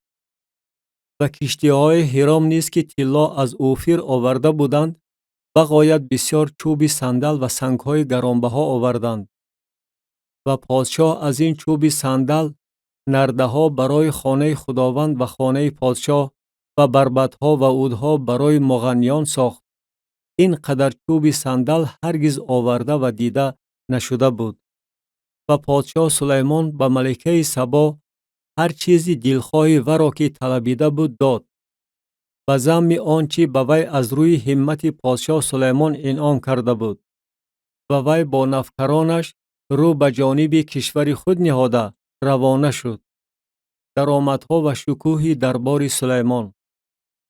و وزن طلایی که در یک سال نزد سلیمان می آمد 666 کیکر طلا بود. علاوه بر آن چه از بازرگانان و از تجارت سوداگران و از همه پادشاهان عربستان و از حاکمان ولایت ها می رسید. و پادشاه سلیمان 200 سپر کلان از طلای کوفته ساخت که برای هر سپر 600 سیق طلا صرف شد. و 300 سپر خرد از طلای کوفته ساخت که برای هر سپر 3 مانع طلا صرف شد. و پادشاه آنها را در خانه جنگل لبنان گذاشت. و پادشاه تختی کلان از آج ساخت و آن را با زر خالص پوشانید. تخت 6 زینه‌پایه داشت و سر تخت از پشتش دایره شکل بود و نشیمنگاهش از دو طرف دستمانک ها داشت و 2 شیر از پهلوی دستمانک ها می ایستاد و 12 شیر در آنجا بر 6 زینه‌پایه از دو طرف می ایستاد. در یگان مملکت مثل آن ساخته نشده بود و همه ظرفهای نوشیدنی پادشاه سلیمان از طلا بود و همه ظرفهای خانه جنگل لبنان از زر خالص بود. هیچ چیز از نقره نبود، چون که آن در ایام سلیمان هیچ قیمتی نداشت. زیرا که کشتی های ترشیشی پادشاه در بحر با کشتی های هیران بود. در 3 سال یک دفعه کشتی های ترشیشی آمده طلا و نقره، عاج و میمون ها و طاووس ها می آوردند. و پادشاه سلیمان از جهت ثروت و حکمت از همه پادشاهان روی زمین بزرگتر گردید و تمام اهل زمین طالب دیدار سلیمان بودند تا حکمتی را که خدا در دل او نهاده بود بشنوند. و آنها هر یک هدیه خود را، کالای نقره و کالای طلا و لباس و اسلحه و عطریات و اسپان و خچیران سال به سال می آوردند. و سلیمان عرابه ها و سواران جمع کرد. او 1400 عرابه و 12000 سوار داشت و او آنها را در شهرهای عرابه و نزد پادشاه در یروشلیم جایگیر کرد. و پادشاه نقره را در یروشلیم به سنگهای کوچه برابر گردانید و چوب ارز را به چوب جومیز که در پستی بسیار می روید برابر ساخت. و اسپان را برای سلیمان از مصر و از قوه می آوردند. تاجران پادشاه آنها را از قوه به بهای معین می خریدند. و یک عرابه از مصر به بهای 600 سیقل نقره خریده و بیرون آورده می شد و یک اسب به بهای 150 سیقل. و همچنین برای همه پادشاهان هیتیان و پادشاهان ارمیان به واسطه آنها می آوردند. کتاب سیوم پادشاهان باب 11. سلیمان خدا را فراموش می کند. و پادشاه سلیمان غیر از دختری فرعون بسیار زنان اجنبی را از موآبیان، امونیان، ادومیان، سیدونیان، هیتیان دوست می داشت. از خلقهایی که خدا درباره آنها به بنی اسرائیل گفته بود. و آنها دختران خود را به شوهر ندهید و دخترانشان را به زنی نگیرید که یقینا دل شما را به خدایان خود مایل خواهند کرد. ولی سلیمان به دختران آنها با محبت چسبید. و او 700 زن بانو و 300 سوریه داشت و زنانش دل او را فاسد کردند. و در وقت پیری سلیمان چنین واقع شد که زنانش دل او را به خدایان دیگر مایل کردند و دل او مثل دل پدرش داوود و خداوند خدایش امین نبود. و سلیمان اشتاره خدای سیدونیان و میلکوم بت زشت امونیان را پیروی نمود. و سلیمان در نظر خداوند کاری بد کرده مثل پدرش داوود خداوند را پر را پیروی ننمود. آنگاه سلیمان بر کوهی که روبروی یروشلیم است عبادتگاه برای کموش بت زشت موآب و برای مولیک بت زشت بنی امون بنا کرد. و همچنین برای همه زنان اجنبی خود که به خدایانشان بخور می سوزانیدند و قربانی می کردند عمل نمود. و خداوند به سلیمان غضب کرد از آن سبب که دلش از خداوند خدای اسرائیل گشته است که او 2 کرات بر وی ظاهر گردیده. و وی در این خصوص امر فرموده بود که خدایان دیگر را پیروی ننماید. ولیکن او فرموده خداوند را رعایت نکرد. و خداوند به سلیمان گفت از بس که تو چنین رفتار نمودی و عهد و فرایض مرا که به تو امر فرمودم رعایت نکردی، من مملکت را از تو پاره کرده گرفته آن را به نفکر تو خواهم داد.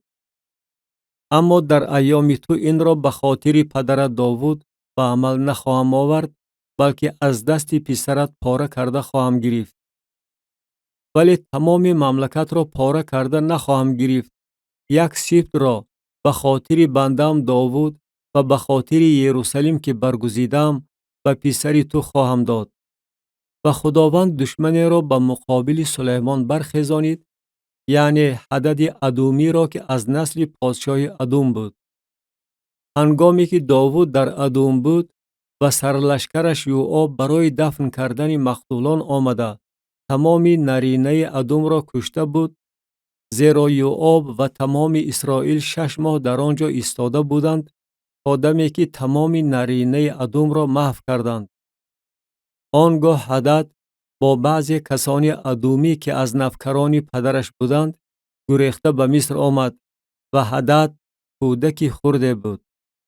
آنها از میدیان برخاسته به فاران آمدند و بعضی کسان را از فاران همراه خود گرفته به مصر نزد فرعون پادشاه مصر آمدند که وی به او خانه داد و نفقه برایش تعیین نمود و زمین به او داد. و هدد در نظر فرعون بغایت التفات پیدا کرد به طوری که وی خواهر زنی خود را یعنی خواهر تحفنیس ملکه را به او به زنی داد.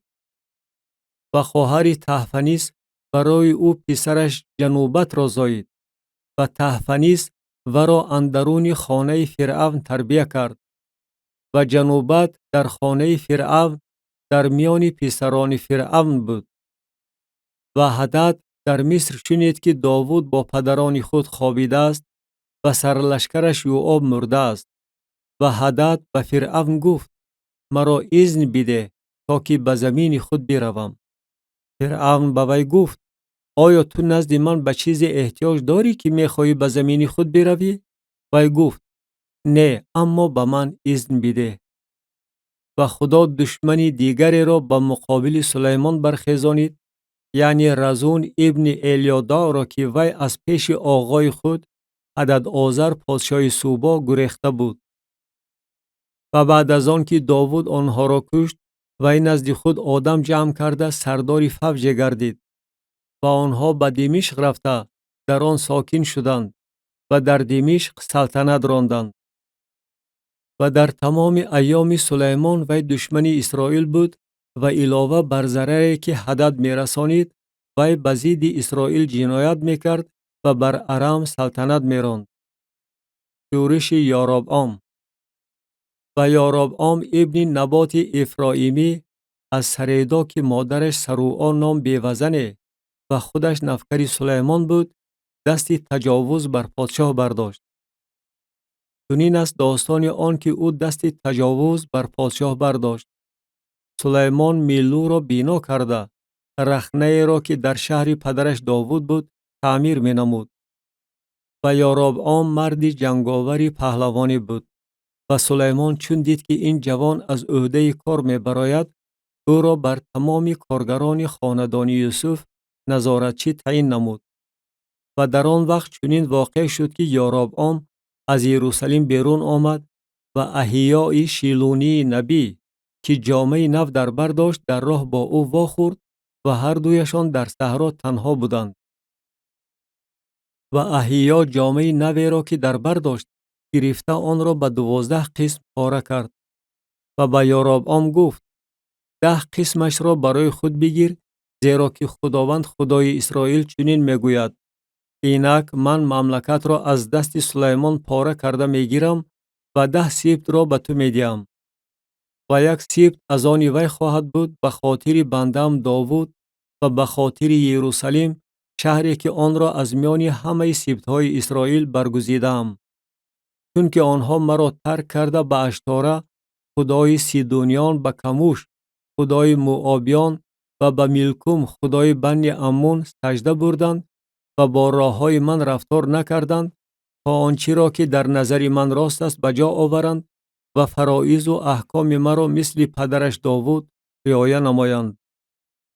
ولی تمام مملکت را از دست وی نخواهم گرفت، بلکه به خاطر بندم داوود که او را برگزیدم و او احکام و فرایض مرا به جا آورد، من او را در تمام ایام حیاتش رئیس خواهم کرد و سلطنت را از دست پسرش خواهم گرفت و 10 سبط را به تو خواهم داد و به پسرش 1 سبط را خواهم داد تا که برای بنده‌ام داوود چراغ تمام ایام در حضور من در یروشلیم باشد، در شهری که برای خود برگزیدم تا که اسم خود را در آن جایگیر سازم. و تو را من اختیار خواهم کرد و تو موافق هر آرزویی که در دلت باشد سلطنت خواهی راند و بر اسرائیل پادشاه خواهی شد.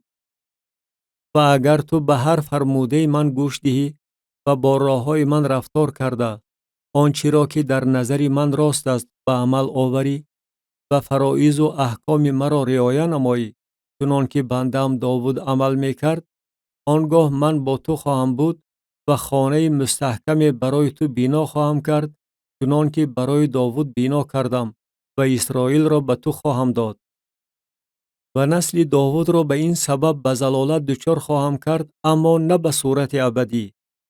و سلیمان میخواست یاربعام را به قتل رساند، ولی یاربعام برخاسته به مصر نزد شیشک پادشاه مصر گریخت و تا فوت سلیمان در مصر بود.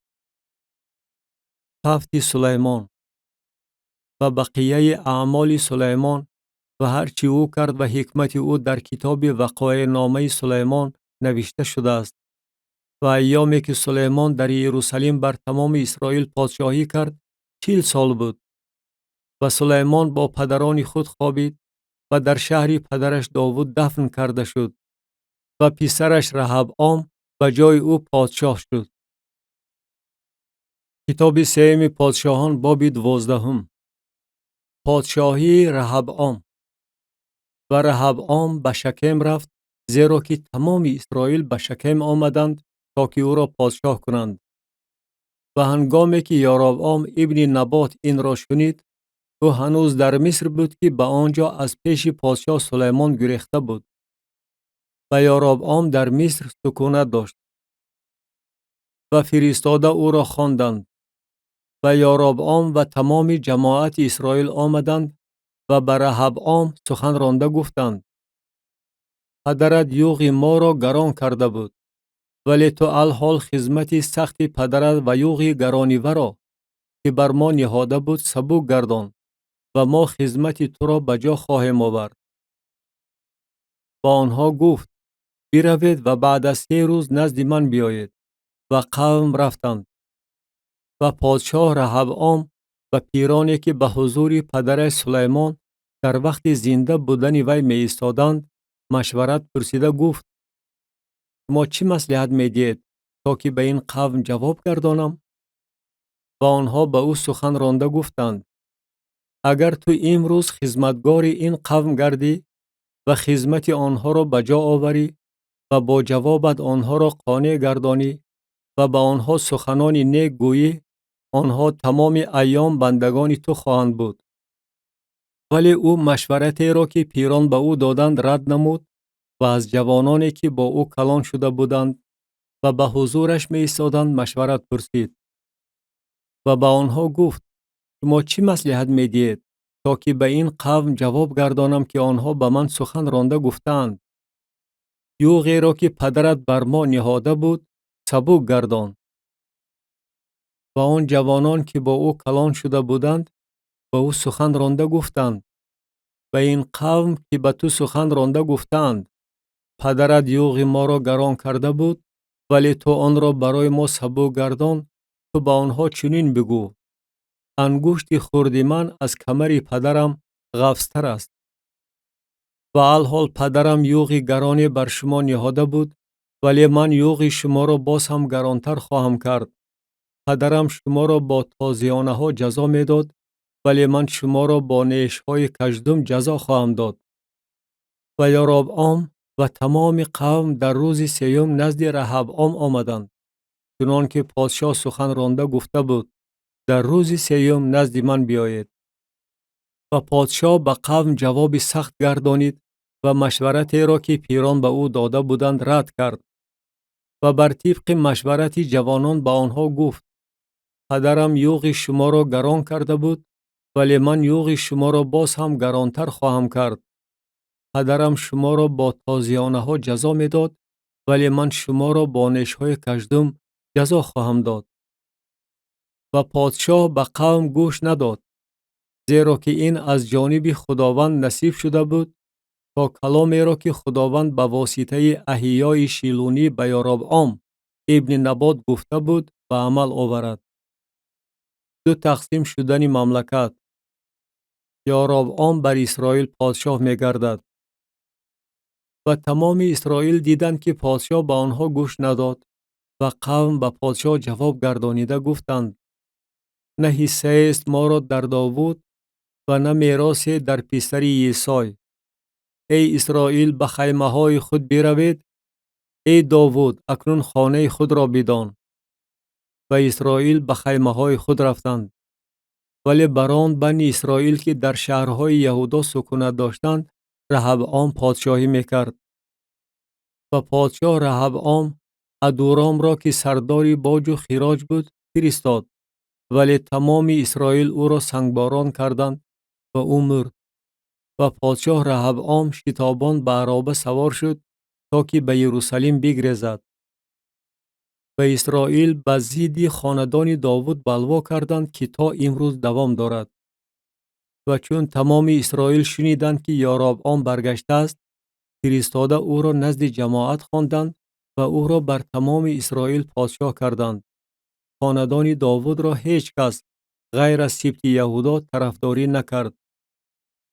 و رهبعام به یروشلیم آمده از تمام خاندان یهودا و از سبط بنیامین 180,000 نفر جنگاوران گزین را جمع آورد تا که با خاندان اسرائیل جنگ کرده سلطنت را بر رهبعام ابن سلیمان برگرداند. و کلام خدا بر شمعیا مرد خدا نازل شده گفت: بر رهبعام ابن سلیمان پادشاه یهودا و به تمام خاندان یهودا و بنیامین و به بقیه قوم سخن رانده بگوی.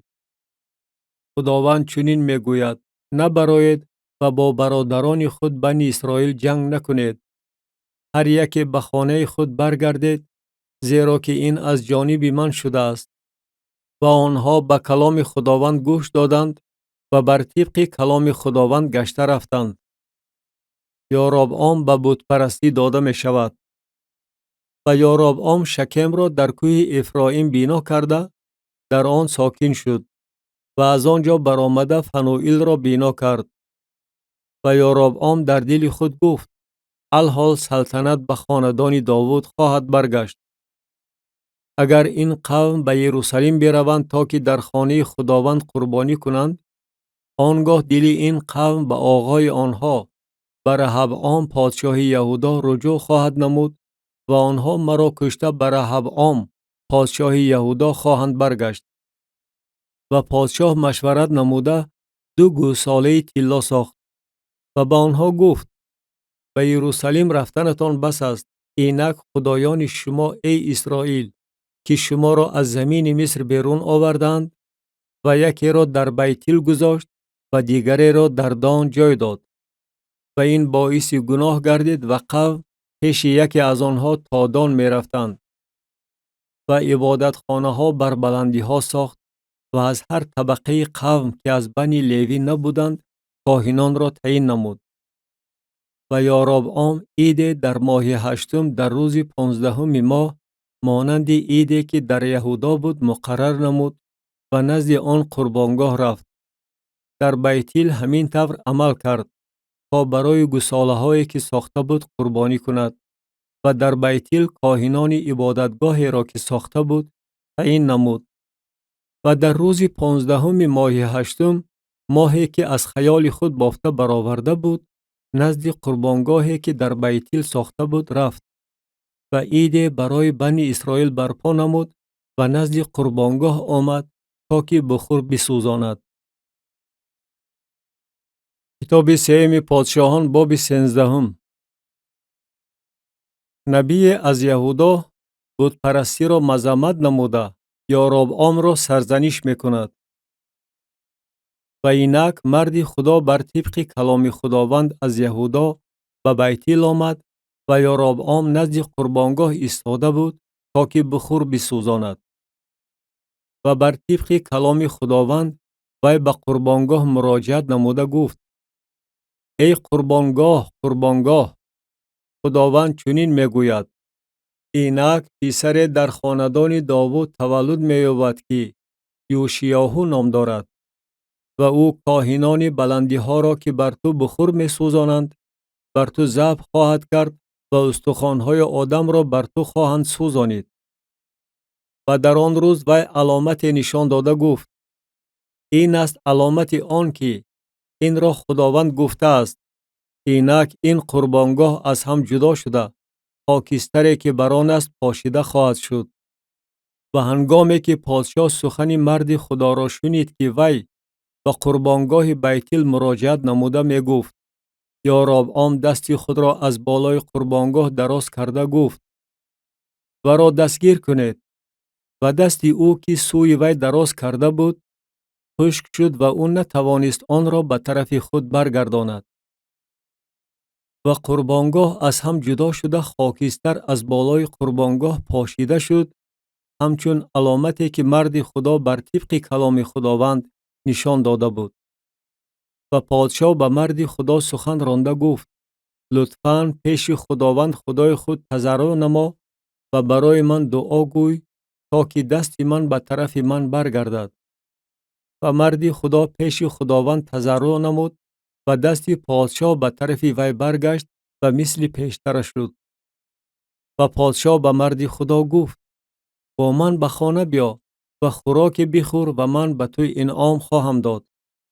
ولیکن مرد خدا به پادشاه گفت: اگر تو نصف خانه خود را به من بدهی با تو نخواهم رفت و در این مکان نه نان خواهم خورد و نه آب خواهم نوشید، زیرا که به من بر طبق کلام خداوند چنین امر فرموده و گفته شده است: نان نخور و آب ننوش و با راهی که آمده ای بر نگرد.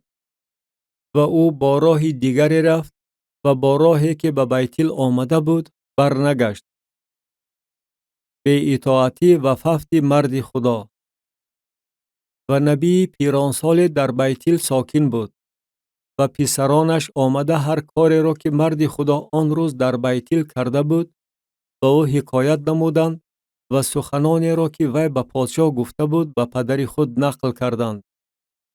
و پدرشان به آنها گفت: با کدام راه وی رفت؟ و پسرانش دیده بودند که آن مرد خدا که از یهودا آمده بود با کدام راه رفت. و او به پسرانش گفت: برای من خر را زین کنید. و آنها برای او خر را زین کردند و او بر آن سوار شد. و از پی مرد خدا رفته و را زیر درخت پیسته نشسته یافت و به وی گفت: آیا تو آن مرد خدا هستی که از یهودا آمده ای؟ وی گفت: من هستم. و به وی گفت: با من به خانه بیا و نان بخور. ولی وی گفت: من نمی توانم با تو برگردم و نزد تو بروم و در این مکان با تو نان نخواهم خورد و آب نخواهم نوشید، زیرا که به من بر طبق کلام خداوند گفته شده است: در آنجا نان نخور و آب ننوش و با راهی که آمده ای برنگرد.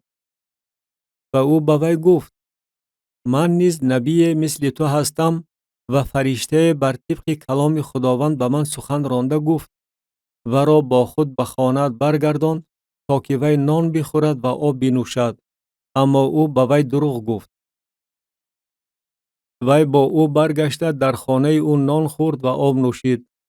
و هنگامی که آنها نزد میز نشسته بودند کلام خداوند بر نبی که و را برگردانیده بود نازل شد. و او به مرد خدا که از یهودا آمده بود مراجعت نموده گفت: خداوند چنین میگوید: از بس که از اجرای کلام خداوند سر تافتی و امری را که خداوند خدای تو به تو فرموده بود رعایت ننمودی، بلکه برگشته در مکانی که درباره آن او به تو گفته بود نان نخور و آب ننوش، تو نان خوردی و آب نوشیدی، بنابراین جسد تو به مقبره پدرانت داخل نخواهد شد. و بعد از آن که وی نان خورد و آب نوشید خر را برای وی زین کرد، یعنی برای نبی که برگردانیده بود. و هنگامی که وی رفت شیر و را در راه یافته کشت و جسدی وی در سری راه پرتافته شده بود و خر نزد آن می ایستاد و شیر نزد جسد می ایستاد. و اینک آدمانی که می گذشتند دیدند که جسد در سری راه پرتافته شده است و شیر نزد جسد ایستاده است. و آنها آمده در شهری که نبی پیرانسال در آن ساکن بود حکایت کردند. و نبی که ورا از راه برگردانیده بود این را شنیده گفت: این همان مرد خداست که از اجرای کلام خدا سر تافت و خداوند ورا به شیر سپرده است و آن ورا بر طبق کلام خداوند که به او گفته بود کشته است. و او به پسرانش سخن رانده گفت: برای من خر را زین کنید. و آنها آن را زین کردند. و او رفته جسدی ورا یافت که در سری راه پرتافته شده بود و خر و شیر نزد جسد می ایستادند. شیر جسد را نخورده بود و خر را ندریده بود. و نبی جسد مرد خدا را برداشته بالای خر گذاشت و گردانیده برد. و نبی پیرانسال به شهر آمد تا که ماتم گرفته ورا دفن کند. و او جسد ورا در مقبره خود گذاشت و برای وی ماتم گرفته گفتند: ای وای برادرم. و بعد از آن که ورا دفن کرد و پسرانش سخن رانده گفت: وقتی که بمیرم مرا در مقبره که مرد خدا در آن دفن شده است دفن کنید. استخوان‌هایم را نزد استخوان‌های وی بمانید. زیرا سخنی که وی درباره قربانگاه بیتیل و درباره همه بلندی‌های شهرهای سامریه بر طبق کلام خداوند گفته بود حتما به عمل خواهد آمد. یاربعام به شرارت خود اصرار می نماید. بعد از این واقعه یاربعام از راه بدی خود نگشت، بلکه از هر طبقه قوم کاهنان بلندی ها را تعیین کردن گرفت. هر کی می خواست ورا او تعیین می نمود تا که از جمله کاهنان بلندی ها گردد. این باعث گناهکار شدن خاندان یاربعام گردید تا که آن از روی زمین نیست و نابود شود. کتاب سیمی پادشاهان باب 14. اجرای جزئی نبوت آید به یاربعام. در آن زمان ابیا پسر یاربعام بیمار شد و یاربعام به زن خود گفت: لطفاً برخاسته نمود خود را دگرگون ساز تا ندانند که تو زن یاربعام هستی و به شیلو برو. اینک احیای نبی در آنجاست که او درباره من گفته بود که بر این قوم پادشاه خواهم شد. و در دست خود 10 تا نان و کلچه ها و کوزه عسل گرفته نزد او برو.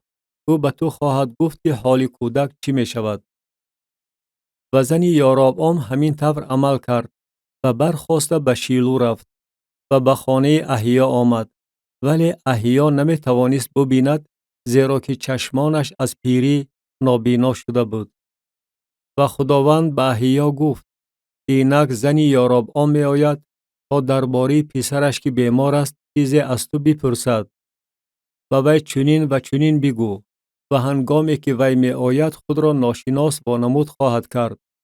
و چون احیا صدای پایهای ورا که و در داخل می شد شنید گفت: ای زن یاربعام داخل شو. چرا تو خود را ناشناس وانمود می کنی؟ من با سخن سخت نزد تو فرستاده شدم.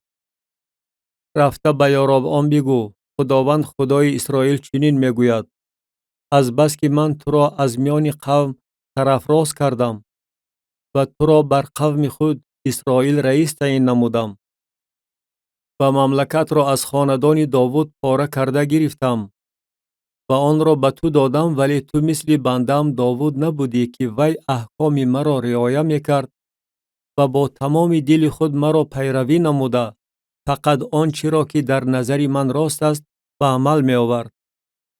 و تو از همه آنهایی که پیش از تو بودند بدتر رفتار کردی و رفته خدایان دیگر و بت‌های ریخته برای خود ساختی تا که مرا به غضب آوری و مرا تو از خود دور انداختی. بنابراین اینک من بر خاندان یاربعام فلاکت می آورم و از یاربعام هر نرینه و هر بندی و آزاد را که در اسرائیل باشند محو می نمایم و خاندان یاربعام را تماما نیست می کنم، چنان که نجاست را تا به آخر نیست می کنند. هر که از یاربعام در شهر بمیرد ورا سگان خواهند خورد و هر که در صحرا بمیرد ورا مرغان هوا خواهند خورد، زیرا که خداوند چنین گفته است: و تو برخاسته به خانه خود برو. پایهایت به شهر رسیدن زمان کودک خواهد مرد. و تمام اسرائیل برای وی نوحه نموده و را دفن خواهند کرد، زیرا که تنها وی از یاربعام و مقبره داخل خواهد شد، چون که در وی از خاندان یاربعام چیزی خوب نسبت به خداوند خدای اسرائیل یافت شده است و خداوند برای خود پادشاه بر اسرائیل تعیین خواهد نمود که وی خاندان یاربعام را خودی امروز محو خواهد کرد و نیز بعد از این. و خداوند اسرائیل را ضربه خواهد زد و آنها مثل نی که در آب می‌کلبد خواهند بود و اسرائیل را از این زمین خوبی که به پدرانشان داده بود ریشه‌کن خواهد کرد و آنها را به آن طرف نهر پراکنده خواهند نمود، چون که آنها برای خود بت‌های اشیره ساخته خداوند را به غضب آوردند و اسرائیل را تسلیم خواهند نمود به سبب گناه‌های یاربعام که وی خودش گناه کرد و اسرائیل را گرفتار گناه گردانید. و زن یاربعام برخاسته روانه شد و به تیرسا آمد. همین که وی به آستانه خانه رسید بچه مرد و او را دفن کردند و برای او تمام اسرائیل نوحه نمودند بر طبق کلام خداوند که به واسطه بنده خود احیای نبی گفته بود. ففت یاربعام و بقیه اعمال یاربعام چگونه جنگ کردنش و چگونه سلطنت راندنش در کتاب وقایع نامه پادشاهان اسرائیل نوشته شده است. و ایامی که یاربعام پادشاهی کرد 22 سال بود و او با پدران خود خوابید و پسرش ناداب به جای او پادشاه شد. یهودا در زمان رهبعام از پرستش خدا دور شد و رهبعام ابن سلیمان در یهودا پادشاهی میکرد. در وقت پادشاه شدنش رهبعام 41 ساله بود و 17 سال در یروشلیم پادشاهی کرد. در شهری که خداوند از همه سبطهای اسرائیل برگزیده است تا که اسم خود را در آن جایگیر سازد و نام مادر او نعمای امونی بود. و اهل یهودا آنچه را که در نظر خداوند بد بود به عمل آوردند و با گناهایی که کردند بیشتر از هر چی پدرانشان کرده بودند او را به غضب آوردند و آنها نیز برای خود بر هر تلی بلند و زیر هر درخت سبز عبادتگاه‌ها و ستون‌ها و اشیره‌ها بنا کردند و لواطگران نیز در این کشور بودند. آنها همه کارهای زشت خلق‌هایی را که خداوند از پیش بنی اسرائیل به در رانده بود به جا می آوردند.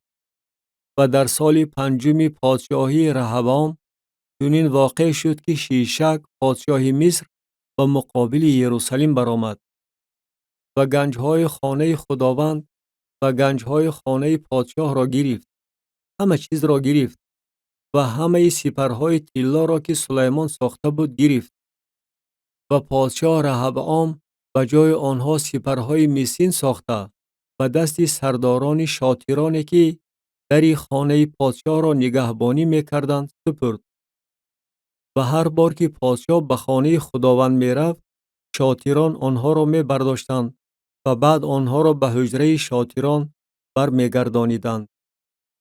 و بقیه اعمال رهبعام و هر چی او کرده است در کتاب وقایع نامه پادشاهان یهودا نوشته شده است. و در میان رهبعام و یاربعام همه وقت جنگ برده میشد.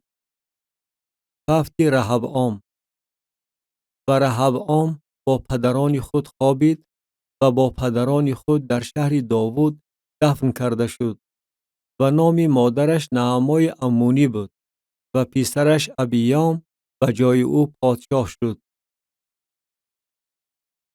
کتاب سیم پادشاهان باب 15. پادشاهی ابیام. و در سال 18 پادشاهی یاربعام ابن نبات ابیام بر یهودا پادشاه شد.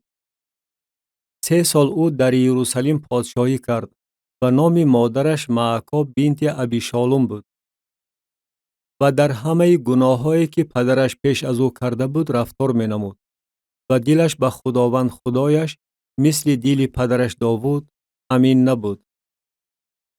اما خداوند خدایش به خاطر داوود به او چراغ در یروشلیم داد تا که پسرش را بعد از او تعیین نماید و یروشلیم را استوار گرداند. چون که داوود آنچه را که در نظر خداوند راست بود به عمل می آورد و از هرچی او به وی امر فرموده بود تمام ایام عمر خود دور نشده است به غیر از رفتاری که نسبت به اوریای هیتی کرده بود. و در میان رهبعام و یاربعام تمام ایام عمرش جنگ بود. و بقیه اعمال ابیام و هرچی او کرده است در کتاب وقایع نامه پادشاهان یهودا نوشته شده است. و در میان ابیام و یاربعام جنگ بود. هفت ابیام و پادشاه شدن آسا. و ابیام با پدران خود خوابید و او را در شهر داوود دفن کردند و پسرش آسا به جای او پادشاه شد. و در سال 20 یاربعام پادشاه اسرائیل آسا بر یهودا پادشاه شد و او 41 سال در یروشلیم پادشاهی کرد و نام مادرش معکا بنت ابیشالوم بود. و آسا آنچه را که در نظر خداوند راست بود مثل پدرش داوود به عمل می آورد و لواطگران را از مملکت به در راند و همه بت‌های را که پدرانش ساخته بودند دور کرد و مادر خود معکا را نیز از عنوان ملکه محروم ساخت، چون که وی بت زشت اشیره را ساخته بود و بت زشت وی را شکسته نزد نهر قدرون سوزانید.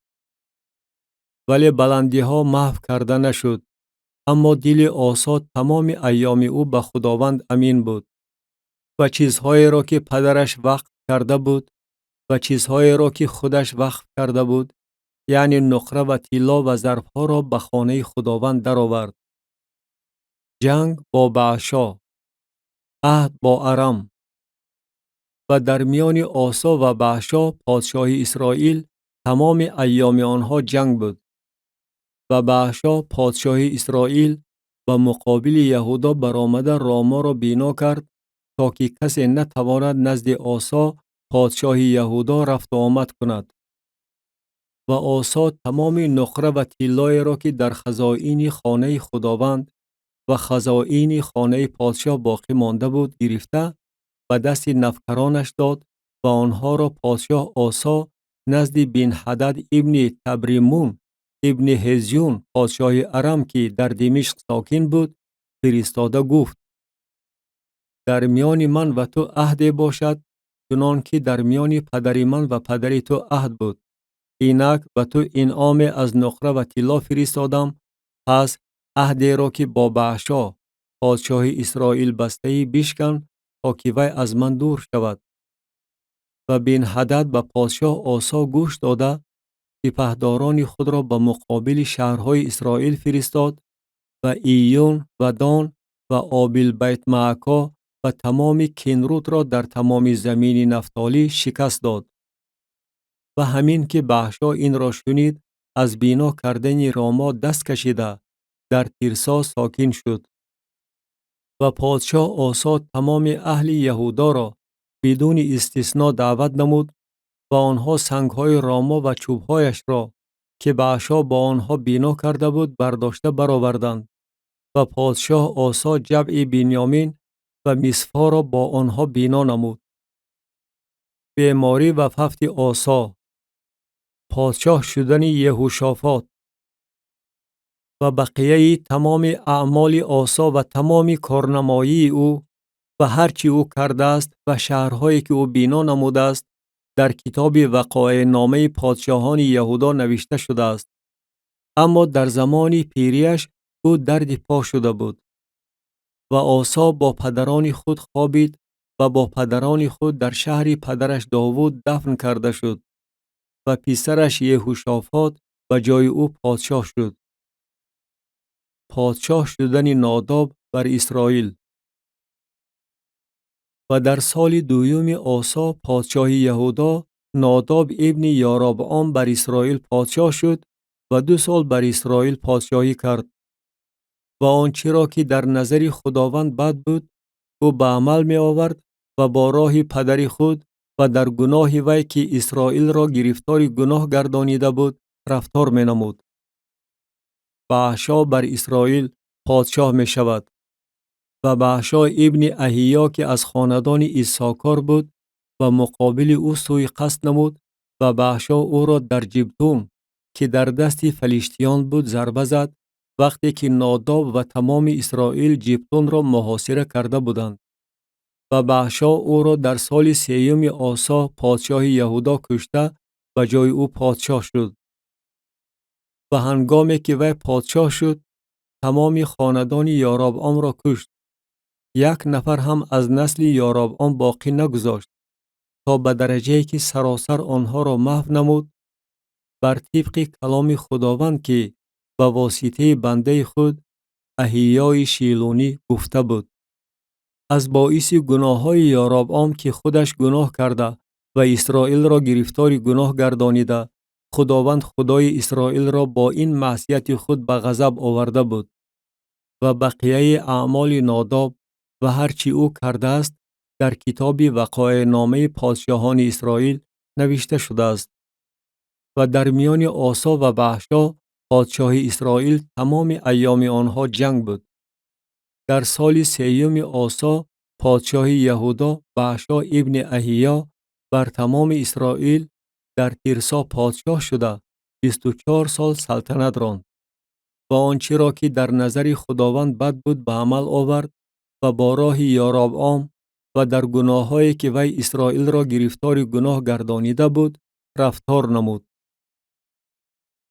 کتاب سیوم پادشاهان باب 16. نبوت درباره بأشا و ففت او.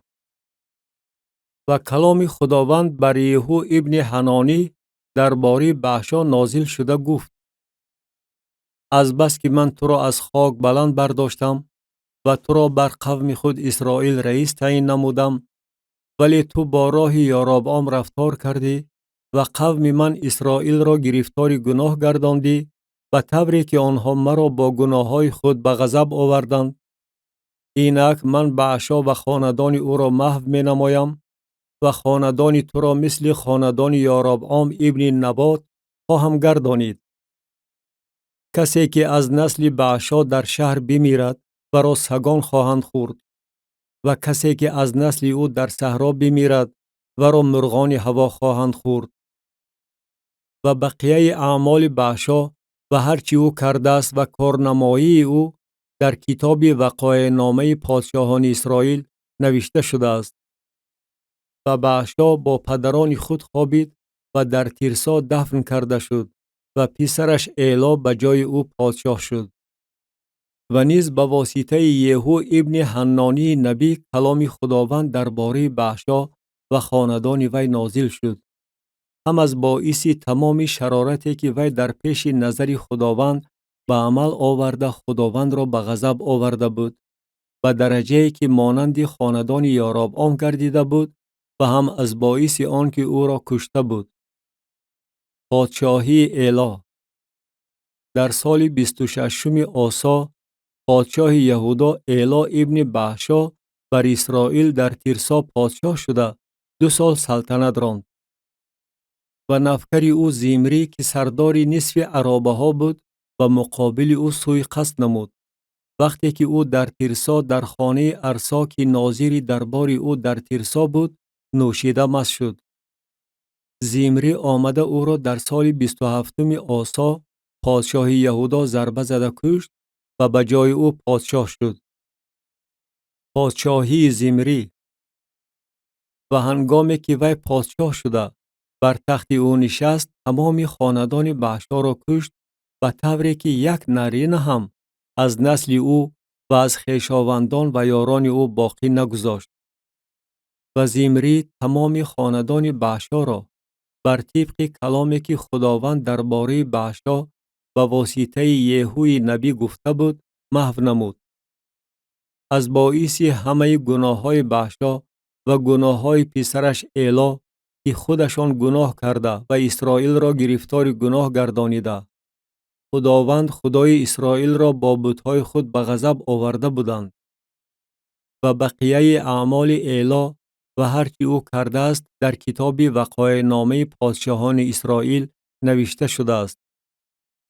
در سال 27 آسا پادشاه یهودا زیمری در تیرسا 7 روز پادشاهی کرد در صورتی که قوم نزد جیبتون که در دست فلیشتیان بود اردو زده بودند. و قومی که در اردوگاه بودند شنیدند که زمری سوی قصد نموده است و پادشاه را نیز کشته است. آنگاه تمام اسرائیل عمری را که سرلشکر بود در آن روز در اردوگاه بر اسرائیل پادشاه کردند و عمری و تمام اسرائیل با او از جبتون برآمده تیرسا را محاصره کردند. و چون زمری دید که شهر ضبط کرده شد به حجره داخلی خانه پادشاه در آمده خانه پادشاه را بر سر خود به آتش سوزانید و مرد. از باعث گناه های خود که اعمالی در نظر خداوند بد را بجا آورده گناه کرد و با راه یاربعام و در گناه های وی رفتار نموده اسرائیل را گرفتار گناه گردانید. و بقیه اعمال زمری و سوی قصدی که او به عمل آورد در کتاب وقایع نامه پادشاهان اسرائیل نوشته شده است. مخالفت در میان عمری و تبنی و پادشاه شدن عمری. آنگاه قوم اسرائیل دو تقسیم شدند. نصف قوم طرفدار تبنی ابن جنت بودند تا که ورا پادشاه کنند و نصف دیگرشان طرفدار عمری. و قومی که طرفدار عمری بودند بر قومی که طرفدار تبنی ابن جنت بودند دست بالا شدند و تبنی مرد و عمری پادشاه شد. در سال 31 آسا پادشاه یهودا عمری بر اسرائیل پادشاه شده 12 سال سلطنت راند. در تیرسا 6 سال سلطنت راند. و او کوه شومرون را از سامر به 2 کیکر نقره خرید و بر کوه بنا کرد و نام شهر را که بنا کرد به نام سامر که صاحب کوه بود سامریه خواند. و عمری آنچه را که در نظر خداوند بد بود به عمل آورد و از همه آنهایی که پیش از او بودند بدتر رفتار کرد. و کاملا راه یاربعام ابن نبات و گناه های ورا پیروی نمود که وی اسرائیل را گرفتار گناه گردانیده بود تا که خداوند خدای اسرائیل را با بتهای خود به غضب آورند. و بقیه اعمال عمری که کرده است و کارنمایی که نشان داده است در کتاب وقایع نامه پادشاهان اسرائیل نوشته شده است. و عمری با پدران خود خوابید و در سامریه دفن کرده شد و پسرش احاب به جای او پادشاه شد. و احاب ابن عمری در سال 38 آسا پادشاه یهودا بر اسرائیل پادشاه شد.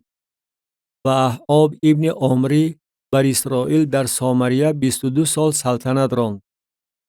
و احاب ابن عمری از همه آنهایی که پیش از او بودند در نظر خداوند بیشتر رفتاری بد کرد. و گناه های یاربعام ابن نبات پیروی کردنش مگر کم بود که او ایزابل بنت اتبعل پادشاه سیدونیان را به زنی گرفت و رفته بعل را عبادت کرد و به وی سجده برد. و در خانه بعل که در سامریه بنا کرد قربانگاه برای بعل برپا نمود. و احاب اشیره را ساخت. و احاب کارهای بدش را دوام داده بیشتر از همه پادشاهان اسرائیل که پیش از او بودند خداوند خدای اسرائیل را به غضب آورد. در ایام او حیل بیت ایلی یریحو را بنا کرد. بر نخوزاده خود ابیرام بنیاد آن را گذاشت و بر پسر خرده خود سجوب دروازه هایش را شینانید بر طبق کلام خداوند که به واسطه یهوشع ابن نون گفته بود. کتاب سیوم پادشاهان باب 17 خدمت الیاس نبی پیشگویی درباره خشکسالی. و الیاس تشبی که از ساکنان جلعاد بود به احاب گفت به حیات خداوند خدای اسرائیل که به حضورش استادم قسم میخورم که در این سالها شبنم و باران نخواهد بارید مگر که بر طبق کلام من. و کلام خداوند بر او نازل شده گفت از اینجا رفته به طرف شرق روی آور و نزد نهر کریت که در رو بر روی اردن است پنهان شو. و از آن نهر تو خواهی نوشید و من به زاغان امر فرمودم که در آنجا به تو غذا آورند. و او رفته بر طبق کلام خداوند عمل کرد و رفته نزد نهر کریت که در رو بر روی اردن است ساکن شد. و زاغان برای او نان و گوشت در صبح و نان و گوشت در شام می آوردند و از نهر او می نوشید. و با مرور زمان نهر خشک شد، زیرا که باران در زمین نبود. ایلیاس در صارفات. و کلام خداوند بر او نازل شده گفت: برخاسته به صارفات که نزد سیدون است برو و در آنجا سکونت نما. اینک من به بیوزن در آنجا امر فرمودم که به تو غذا دهد. و او برخاسته به صارفات رفت و هنگامی که به دروازه شهر رسید، اینک بیوزن در آنجا چوب پاره میشید. و او ورا دعوت نموده گفت: لطفاً اندک آب برای من در ظرف بیار تا که بنوشم. وی برای آوردن آب رفت، ولی او ورا دعوت نموده گفت: لطفاً یک پارچه نان برای من در دست خود بیار.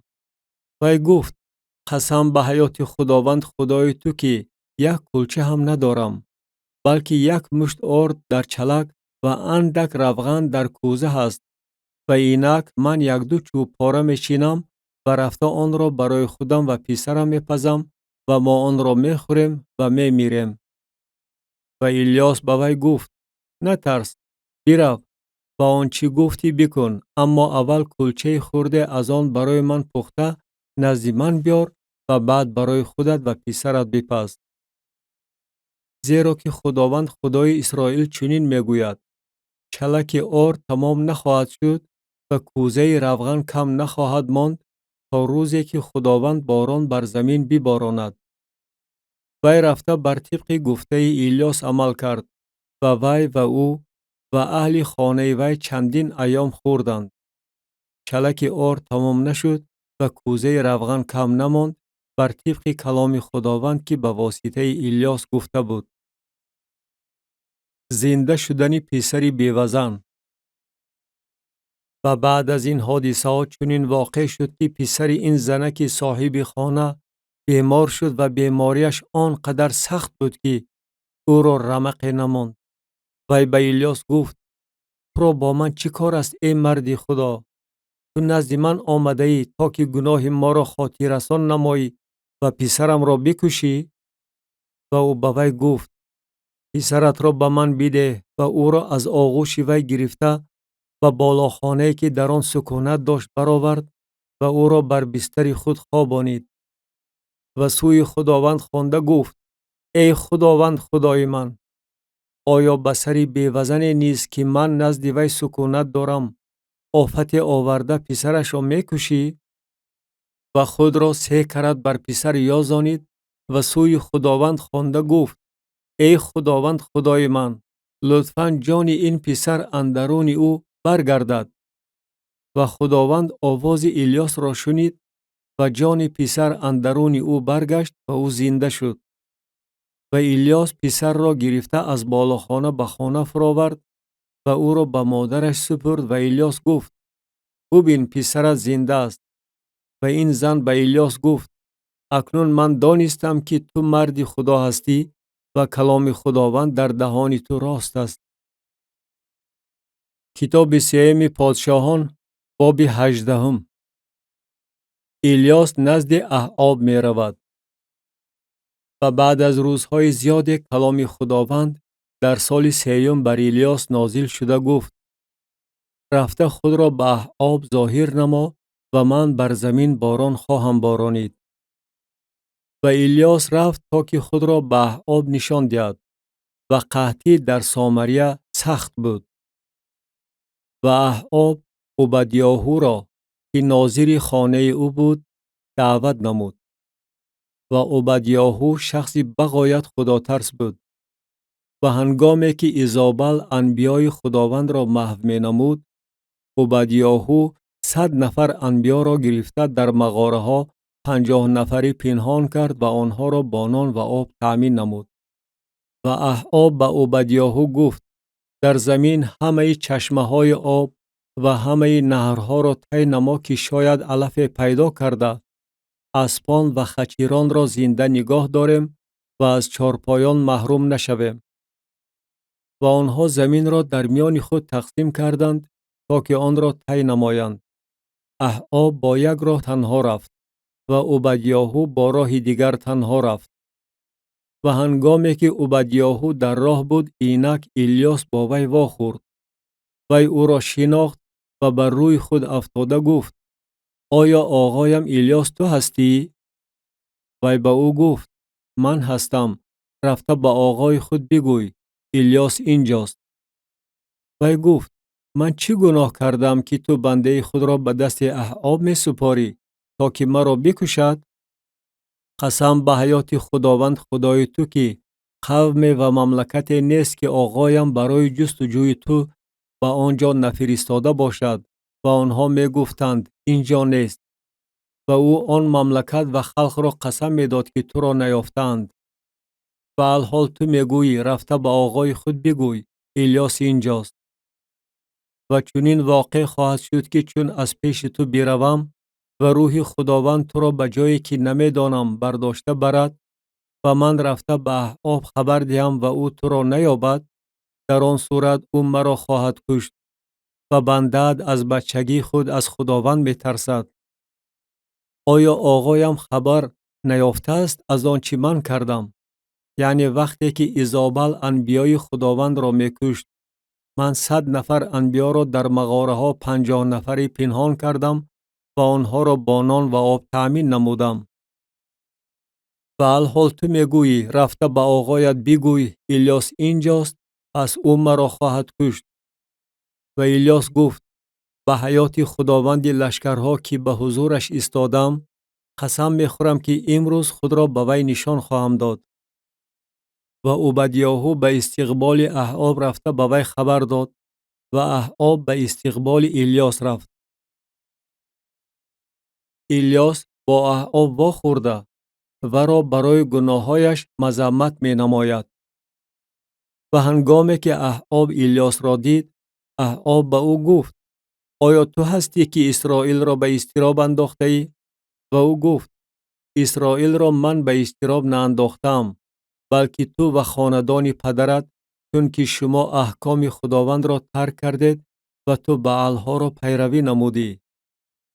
و الحال فرستاده تمام اسرائیل را نزد من بر کوه کرمل جمع کن و نیز 450 نفر انبیای بعل و 400 نفر انبیای اشیره را که از سفره ایزابل خوراک میخورند. و احعاب نزد تمام بنی اسرائیل فرستاد و انبیا را بر کوه کرمل جمع کرد. و الیاس به تمام قوم نزدیک آمده گفت: تا به کی شما در میان دو عقیده میکلوید؟ اگر خداوند است خدا، او را پیروی نمایید، و اگر بعل است و را پیروی نمایید. ولی قوم در جواب او سخن نگفتند. و الیاس به قوم گفت: من تنها همچون نبی خداوند باقی ماندم، ولیکن انبیای بعل 450 نفرند. بگذار به ما 2 گاو دهند و آنها بگذار 1 گاو را برای خود انتخاب نمایند و آن را پاره پاره کرده بر هیزم مانند، ولی آتش نگذارند. و من گاوی دیگر را تیار کرده بر هیزم میمانم، ولی آتش نمیگذارم. و شما نام خدای خود را بخوانید و من اسم خداوند را خواهم خواند و آن خدایی که با آتش جواب گرداند او خدا باشد. و تمام قوم جواب داده گفتند: درست گفتی. خداوند ضد بعل. و الیاس به انبیای بعل گفت: 1 گاو را برای خود انتخاب نموده شما اول تیار کنید، زیرا که بسیار هستید، و نام خدای خود را بخوانید ولی آتش نگذارید. و گاوی را که به آنها داده شد گرفته تیار کردند و نام بعل را از صبح تا نیم روزی خوانده گفتند: ای بعل به ما جواب گردان. ولی نه صدای بود و نه جوابی. و آنها نزد قربانگاهی که ساخته بودند جست و خیز می‌کردند. و در نیم روزی الیاس آنها را تمسخر نموده گفت: با آواز بلند بخوانید، زیرا که وی خداست. شاید به مصاحبه مشغول باشد، یا برای قضای حاجت دور شده باشد، یا در سفر باشد، شاید خواب رفته باشد و بیدار شود. و آنها با آواز بلند می خواندند و خود را بر طبق عادت خود با شمشیرها و نیزه ها زخمدار می کردند به درجه‌ای که خون بر آنها جاری می شد. و بعد از گذشتن نیم روزی آنها تا وقتی برآوردن قربانی شام داد و فریاد کردند، ولی که نه صدای بود، نه جواب و نه توجه. و الیاس به تمام قوم گفت: به من نزدیک آیید. و تمام قوم به او نزدیک آمدند و او قربانگاه خداوند را که ویران شده بود تعمیر کرد. و الیاس 12 سنگ گرفت بر طبق شماره سبطهای بنی یعقوب که کلام خداوند بر او نازل شده گفته بود: نام تو اسرائیل خواهد بود. و از آن سنگها قربانگاه به اسم خداوند بنا کرد. و گرداگرد قربانگاه خندق ساخت که سطح کشت 2 سیعات تخمی را داشت. و هیزم را جا به جا ماند و گاو را پاره پاره کرده بر هیزم گذاشت و گفت: 4 چلک را آب پر کرده بر قربانی سوختنی و بر هیزم بریزید. و گفت: باری دویم این کار را بکنید. و باری دویم کردند. و گفت: باری سیوم این کار را بکنید. و باری سیوم کردند. و آب گرداگرد قربانگاه جاری شد و خندق نیز از آب پر شد. و در وقت برآوردن قربانی شام الیاس نبی نزدیک آمده گفت: ای خداوند خدای ابراهیم، اسحاق و اسرائیل، بگذار امروز معلوم گردد که تو در اسرائیل خدا هستی و من بنده تو هستم و همه این را بر طبق کلام تو کردم. مرا اجابت نما ای خداوند، مرا اجابت نما. و بگذار این قوم درک کنند که تو خداوند خدا هستی و تو دل آنها را خواهی برگردانید. و آتش خداوند فرو ریخته قربانی سوختنی و هیزم و خاک را فرو برد و آبی را که در خندق بود لیسید. و تمام قوم این را دیدند و بر روی خود افتاده گفتند: خداوند خداست، خداوند خداست. و الیاس به آنها گفت: انبیای بعل را دستگیر کنید، یک نفر هم از آنها رها نشود. و آنها را دستگیر کردند. و الیاس آنها را نزد نهر قیشون فرود آورد و در آنجا آنها را کشت. و الیاس به احاب گفت: برآمده بخور و بنوش، زیرا که صدای باران زیاد می آید. الیاس بر کوه کرمیل. و احاب برآمد تا که بخورد و بنوشد. و الیاس بر قله کرمیل برآمده بر زمین خم شد و روی خود را به میان زانوهایش گذاشت. و به نوکر خود گفت: لطفاً برآمده به طرف بحر بنگر. و برآمده نگریست و گفت: چیزی نیست. 7 بار الیاس به او گفت: باز بره و بنگر. و در بار هفتم وی گفت: اینک ابر خورده به اندازه کف آدم از بحر می براید. و او گفت: برآمده به آب بگوی عرابه‌ات را بسته فرود آی تا که باران به تو مانع نشود. در این میان آسمان از ابرها و از باد تیره شده باران سخت بارید. و احاب به عرابه سوار شده به اسرائیل رفت. و دست خداوند بر الیاس بود و او کمر خود را بسته پیشاپیش احاب تا درآمدگاه اسرائیل دوید. کتاب سیوم پادشاهان باب 19. خداوند نبی را محافظت می نماید. و احاب به ایزابل از آنچه الیاس کرد و چگونه تمام انبیا را با شمشیر کشت خبر داد. و ایزابل قاصدی را نزد الیاس فرستاده گفت: خدایان به من چنین و زیاده از این بکنند اگر فردا در همین وقت جان تو را مثل جان یکی از آنها نسازم. و او این خطر را دیده برخاست و برای حفظ جان خود روانه شده و به ارشابه که در یهوداست آمد و نوکر خود را در آنجا گذاشت. و خودش در بیابان راه 1 روزه را طی نمود و آمده زیر درختی رتم نشست و به جان خود مرگ را خواسته گفت: بس است الحال ای خداوند، جان مرا بگیر، زیرا که من از پدران خود بهتر نیستم. و زیر درخت رتم یازیده خوابید و اینک فرشته او را لمس نموده گفت: برخیز بخور. و او نگریست و اینک نزد سرش کلچه بر لخچه ها پخته شده و کوزه آب بود و او خورد و نوشید و باز خوابید. و فرشته خداوند بار دوم آمد و او را لمس نموده گفت: برخیز، بخور، زیرا که راه دور پیش توست. الیاس بر کوه حوریب. و او برخاسته خورد و نوشید و با قوت این خوراک 40 روز و 40 شب تا حوریب که کوه خداست رفت و در آنجا به مغاره درآمد و شب را در آن گذرانید. و اینک کلام خداوند بر او نازل شده و او گفت: ای الیاس، تو را در اینجا چی کار است؟ و او گفت: من برای خداوند خدای لشکرها رشک عظیم دارم، زیرا که بنی اسرائیل عهد تو را ترک نمودند، قربانگاه های تو را ویران کردند و انبیای تو را با شمشیر کشتند و تنها من باقی ماندم، ولی جان مرا نیز می طلبند تا که آن را بگیرند. و گفت: بیرون آی و بر کوه به حضور خداوند بیست. و اینک خداوند عبور می نماید و باد عظیم و پرزور کوه ها را به حضور خداوند از هم جدا و صخره ها را پاره پاره می کند، ولی خداوند در باد نیست. و بعد از باد زلزله، ولی خداوند در زلزله نیست. و بعد از زلزله آتش، ولی خداوند در آتش نیست. و بعد از آتش صدای پیچراس آهسته. و هنگامی که الیاس این را شنید، روی خود را با ردای خود پوشانیده بیرون آمد و در دهن مغاره ایستاد. و اینک آوازی به او مراجعت نموده گفت: ای الیاس، تو را در اینجا چی کار است؟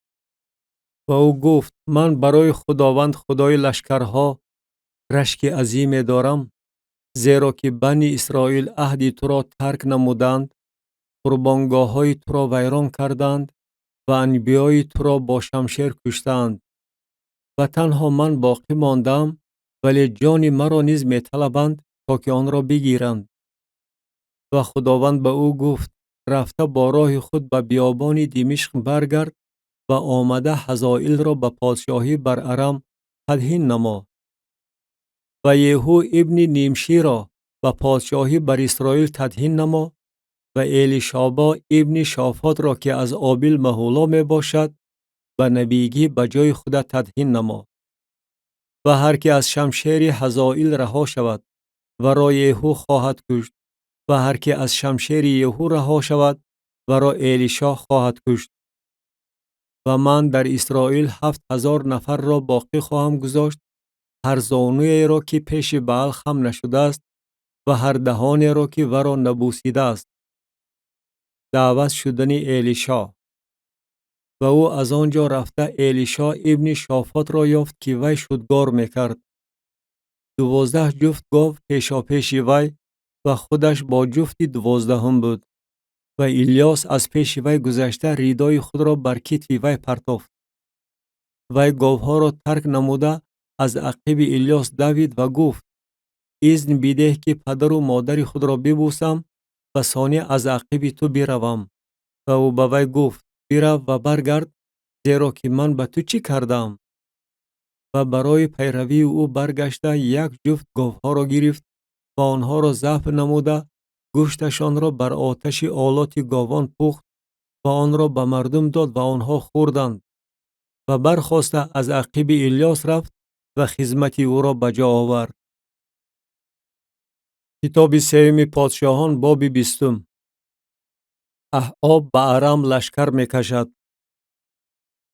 و بن هدد پادشاه ارم تمام لشکری خود را جمع کرد و 32 پادشاه و اسپان و عرابه ها همراه وی بودند و برآمده سامریه را محاصره نمود و با آن جنگ کرد.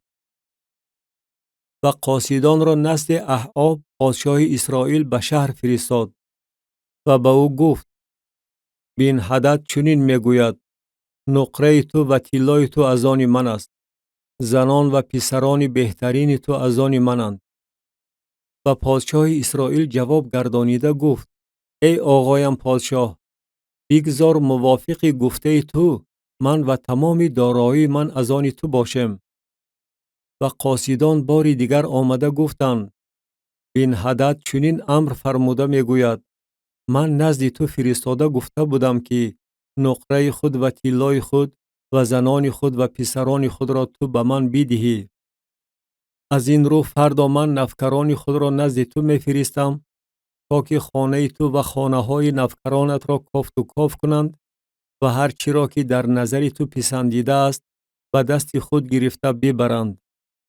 و پادشاه اسرائیل همه پیران اسرائیل را دعوت نموده گفت: بدانید و ببینید که وی قصد بدی دارد، زیرا وقتی که وی آید به زنان و پسرانم و نقره و طلایم فرستاده بود، من ادعایش را رد نکردم.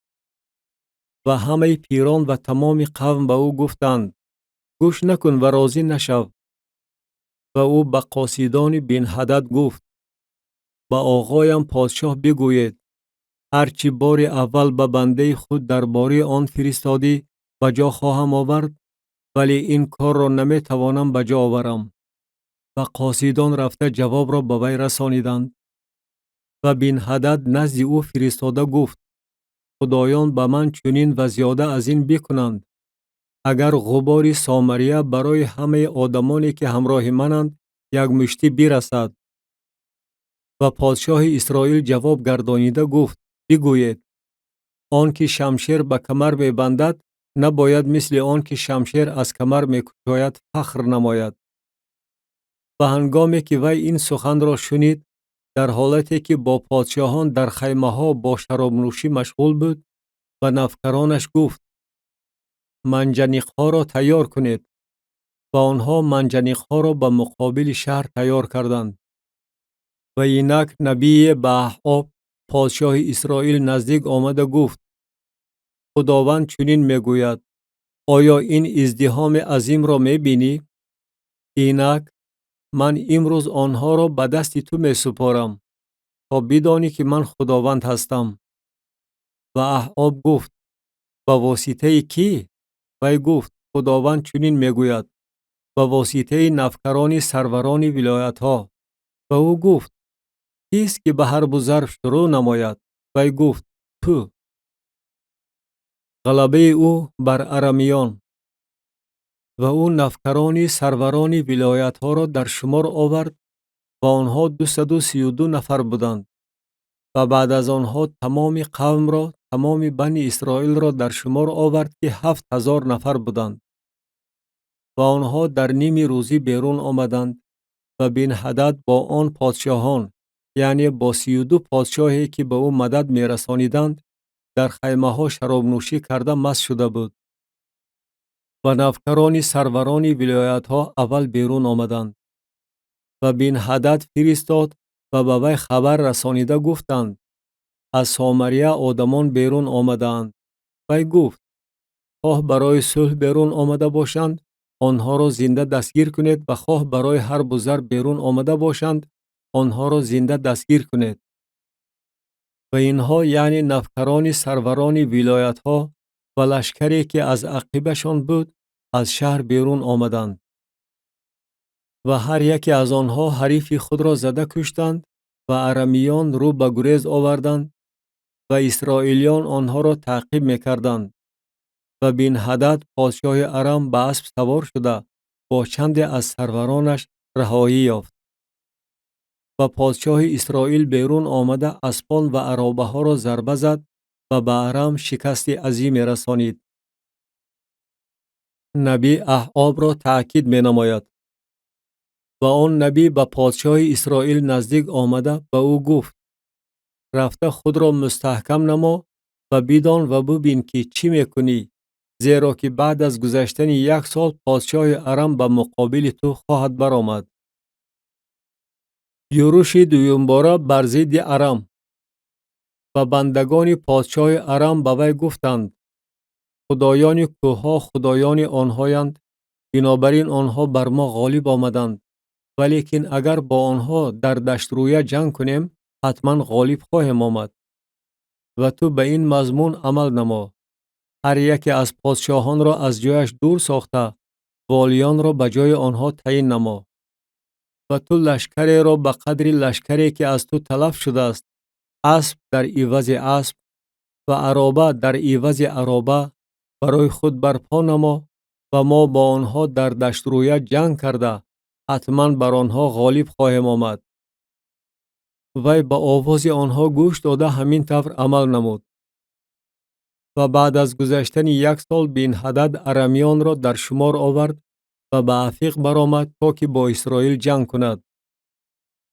و بنی اسرائیل به شمار آورده و با آذوقه و سلاح تأمین کرده شدند و به استقبال آنها رفتند. و بنی اسرائیل به مقابل آنها مثل 2 رمه بوزان اردو زدند، ولی ارمیان زمین را پر کردند.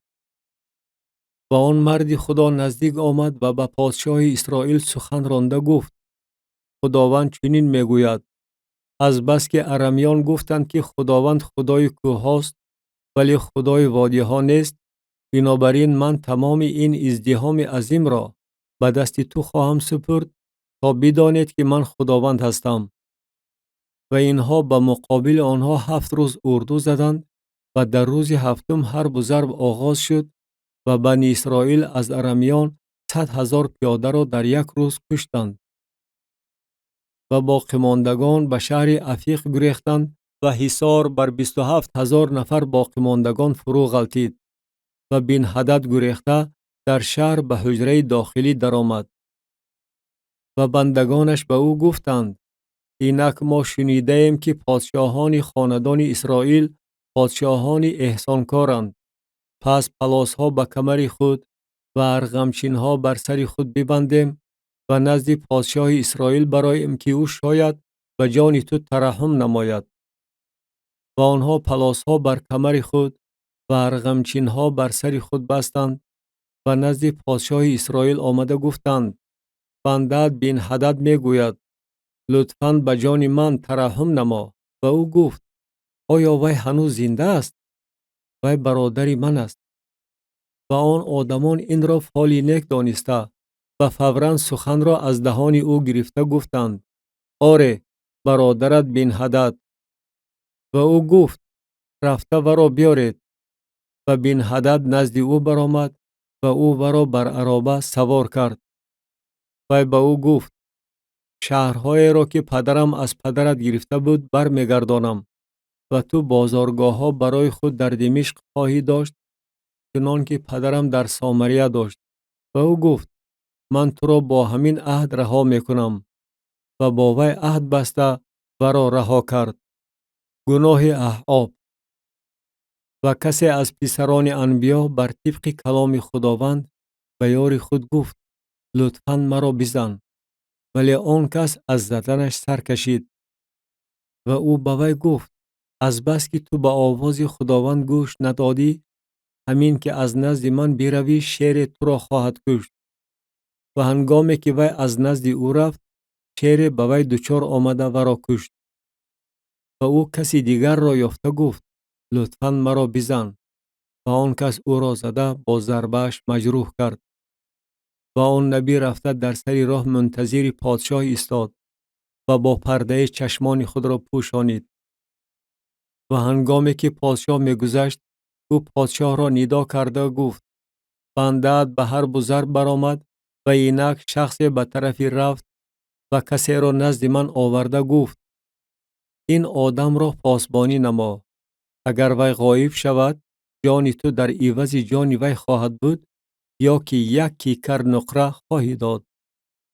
و چون بنده‌ات با این یا آن کار شغل داشت، وی غایب شد. و پادشاه اسرائیل به او گفت: سزای تو همین است، خودت فتوا داده ای. و او فوراً پرده را از چشمانش برداشت و پادشاه اسرائیل او را شناخت که یکی از انبیای است. و او به وی گفت: خداوند چنین میگوید: از بس که تو کسی را که من به مرگ محکوم نمودم از دست خود رها کردی، بنابراین جان تو در عوض جان وی و قوم تو در عوض قوم وی خواهد بود. و پادشاه اسرائیل غمگین و مضطرب گردیده به خانه خود رفت و به سامریه وارد شد. کتاب سیوم پادشاهان باب 21. احعاب می‌خواهد تاگزار نابوت را صاحب شود. و بعد از این حادثه ها چنین واقع شد: نابوت ازرائیلی در ازرائیل در پهلوی قصر احاب پادشاه سامریا تاگزار داشت. و احاب به نابوت سخن رانده گفت: تاگزارت را به من بده تا که پالیز برای من بشود، زیرا که آن در پهلوی خانه من است و من در عوض آن به تو تاگزاری از آن خوبتر خواهم داد، یا اگر در نظرت پسند آید به قدر قیمت آن به تو نقره خواهم داد. ولی نابوت به احاب گفت: حاشا از ترس خداوند که من میراث پدرانم را به تو بدهم. و احاب از سخنی که نابوت ازرائیلی به او گفت غمگین و مضطرب گردیده به خانه خود آمد، زیرا که وی گفت: میراث پدرانم را به تو نخواهم داد. و او بر بستر خود خوابیده روی خود را گردانید و خوراک نخورد. و زنش ایزابل نزد او آمده به او گفت: چرا روح تو مضطرب شده است و خوراک نمیخوری؟ و او به وی گفت: وقتی که من به نابوت ازرائیلی سخن رانده گفتم تاگزارت را به من به نقره بده، یا اگر خواهی در عوض آن تاگزاری دیگری به تو خواهم داد. وی گفت: تاگزار خود را به تو نخواهم داد. و زنش ایزابل به او گفت: آیا تو الحال بر اسرائیل چنین سلطنت میرانی؟ برخیز و خوراک بخور و بگذار دل تو خوش باشد. من تاگزار نابوت ازرائیلی را به تو خواهم داد. وی مکتوب ها از نام احاب نوشته بر آنها مهر او را گذاشت و مکتوب ها را به پیران و اصیل زادگانی که با نابوت در شهرش سکونت داشتند فرستاد. و در مکتوب ها وی چنین نوشته بود: روزه‌داری اعلان نماید و نابوت را در سر قوم بنشانید و دو شخص نابکار را در رو بروی او بنشانید تا که آنها گواهی داده بگویند: تو در حق خدا و پادشاه کفر گفتی و او را بیرون برآورده سنگسار کنید تا که بمیرد. و اهل شهر او، یعنی پیران و اصیل زادگانی که در شهرش سکونت داشتند، بر طبق امری که ایزابل به آنها فرستاده بود عمل کردند، آنچنان که در مکتوب‌های به آنها فرستاده وی نوشته شده بود. روزه‌داری اعلان کردند و نابوت را در سر قوم نشاندند. و دو شخص نابکار آمده در رو بروی او نشستند و این شخصان نابکار پیش قوم به ضد نابوت گواهی داده گفتند: نابوت در حق خدا و پادشاه کفر گفت و او را از شهر بیرون برآورده سنگسار کردند و او مرد.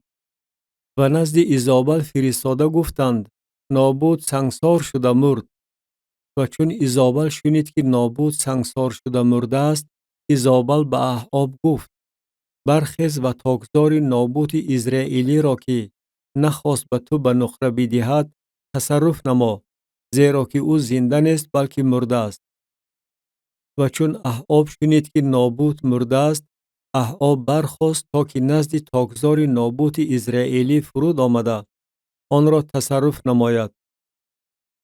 الیاس هلاکت احاب را پیشگویی میکند. و کلام خداوند بر الیاس تشبی نازل شده گفت: برخیز و به استقبال احاب پادشاه اسرائیل که در سامریا است فرود آی. اینک او در تاگزار نابوت می باشد که به آنجا فرود آمده است تا که آن را تصرف نماید. و به او سخن رانده بگوی: خداوند چنین میگوید: هم کشتی و هم تصرف میکنی؟ و باز به او سخن رانده بگوی: خداوند چنین میگوید: در همان جایی که سگان خون نابوت را لیسیدند، سگان خون تو را نیز خواهند لیسید.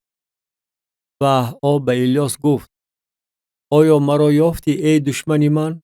و او گفت: آری یافتم، چون که تو خود را فروخته ای تا آنچه را که در نظر خداوند بد است به عمل آوری. اینک من بر تو فلاکت آورده تو را تماما برهم خواهم داد و از احاب هر نرینه را خواه بندی و خواه آزاد در اسرائیل باشد محو خواهم کرد. و خاندان تو را مثل خاندان یاربعام ابن نبات و مثل خاندان بحشا ابن احیا خواهم کرد، برای آن که تو مرا به غضب آورده ای و اسرائیل را گرفتار گناه گردانیده ای. و درباره ایزابل نیز خداوند سخن رانده گفت: سگان ایزابل را نزد حصار ایزرائیل خواهند خورد. هر کی را که از احعاب در شهر بمیرد سگان خواهند خورد و هر کی را که در صحرا بمیرد مرغان هوا خواهند خورد. هنوز کسی مثل احعاب نبود که او خود را فروخت تا آنچه را که در نظر خداوند بد است به عمل آورد که به این عمل او را زنش ایزابل برانگیخت. و او رفتاری بغایت زشتی کرده بتها را پیروی نمود، آنچنان که اموریان عمل میکردند که آنها را خداوند از پیش بنی اسرائیل به در رانده بود. خداوند به احعاب ترحم می نماید. و هنگامی که احعاب این سخنان را شنید، لباسهایش را در رانید و پلاس در بر کرد و روزه داشت و در پلاس می خوابید و غمگینانه راه می رفت. و کلام خداوند بر الیاس تشبی نازل شده گفت: آیا احعاب را می بینی چگونه به حضور من گردن فراورده است؟ از بس که او به حضور من گردن فراورده است، آن فلاکت را در ایام او نخواهم آورد، بلکه در ایام پسرش آن فلاکت را بر خاندان او خواهم آورد. کتاب سیوم پادشاهان باب 22. صلح 3 ساله در میان ارم و اسرائیل. احعاب با یهوشافاط به مقابل راموت می جنگد. و 3 سال عمر به سر بردند به آنکه در میان ارم و اسرائیل جنگ باشد. و در سال 3 چنین واقع شد که یهوشافاط پادشاه یهودا نزد پادشاه اسرائیل فرود آمد. و پادشاه اسرائیل به نفکران خود گفت: آیا می دانید که راموت گیلعاد از آن ماست؟ و ما از گرفتن آن از دست پادشاه ارم خودداری نموده خاموش مانده ایم. و او به یهوشافاط گفت: آیا با من به جنگ ضد راموت گیلعاد می روی؟ و یهوشافاط به پادشاه اسرائیل گفت: من مثل تو هستم، قوم من مثل قوم تو، اسپان من مثل اسپان تو. و یهوشافاط به پادشاه اسرائیل گفت: لطفاً تو امروز کلام خداوند را بپرس. انبیای کاذب به حضور احعاب. و پادشاه اسرائیل انبیا را که تقریباً 400 نفر بودند جمع کرده به آنها گفت: آیا به جنگ ضد راموت گیلعاد بروم یا که خود را باز دارم؟ و آنها گفتند: برو و خداوند آن را به دست پادشاه خواهد سپرد. و یهوشافاط گفت: آیا در اینجا باز نبی خداوند نیست تا که از وی بپرسیم؟ و پادشاه اسرائیل به یهوشافاط گفت: باز یک مرد هست که به واسطه وی از خداوند پرسیدن ممکن است، ولی من از وی نفرت دارم، زیرا که وی در حق من به خوبی نبوت نمی کند بلکه به بدی. وی میکایهو ابن یملا است. و یهوشافاط گفت: پادشاه چنین نگوید. و پادشاه اسرائیل یک خواجه سرای خود را خوانده گفت: میکایهو ابن یملا را به زودی بیار. و پادشاه اسرائیل و یهوشافاط پادشاه یهودا هر یک لباسهای خود را پوشیده بر تخت خود در میدان دهن دروازه سامریه نشسته بودند و تمام انبیا به حضور آنها نبوت میکردند. و صدقیا ابن کنعانه کاخهای آهنین برای خود ساخته گفت: خداوند چنین میگوید: ارمیان را با اینها شاه خواهی زد تا که تماما محو شوند.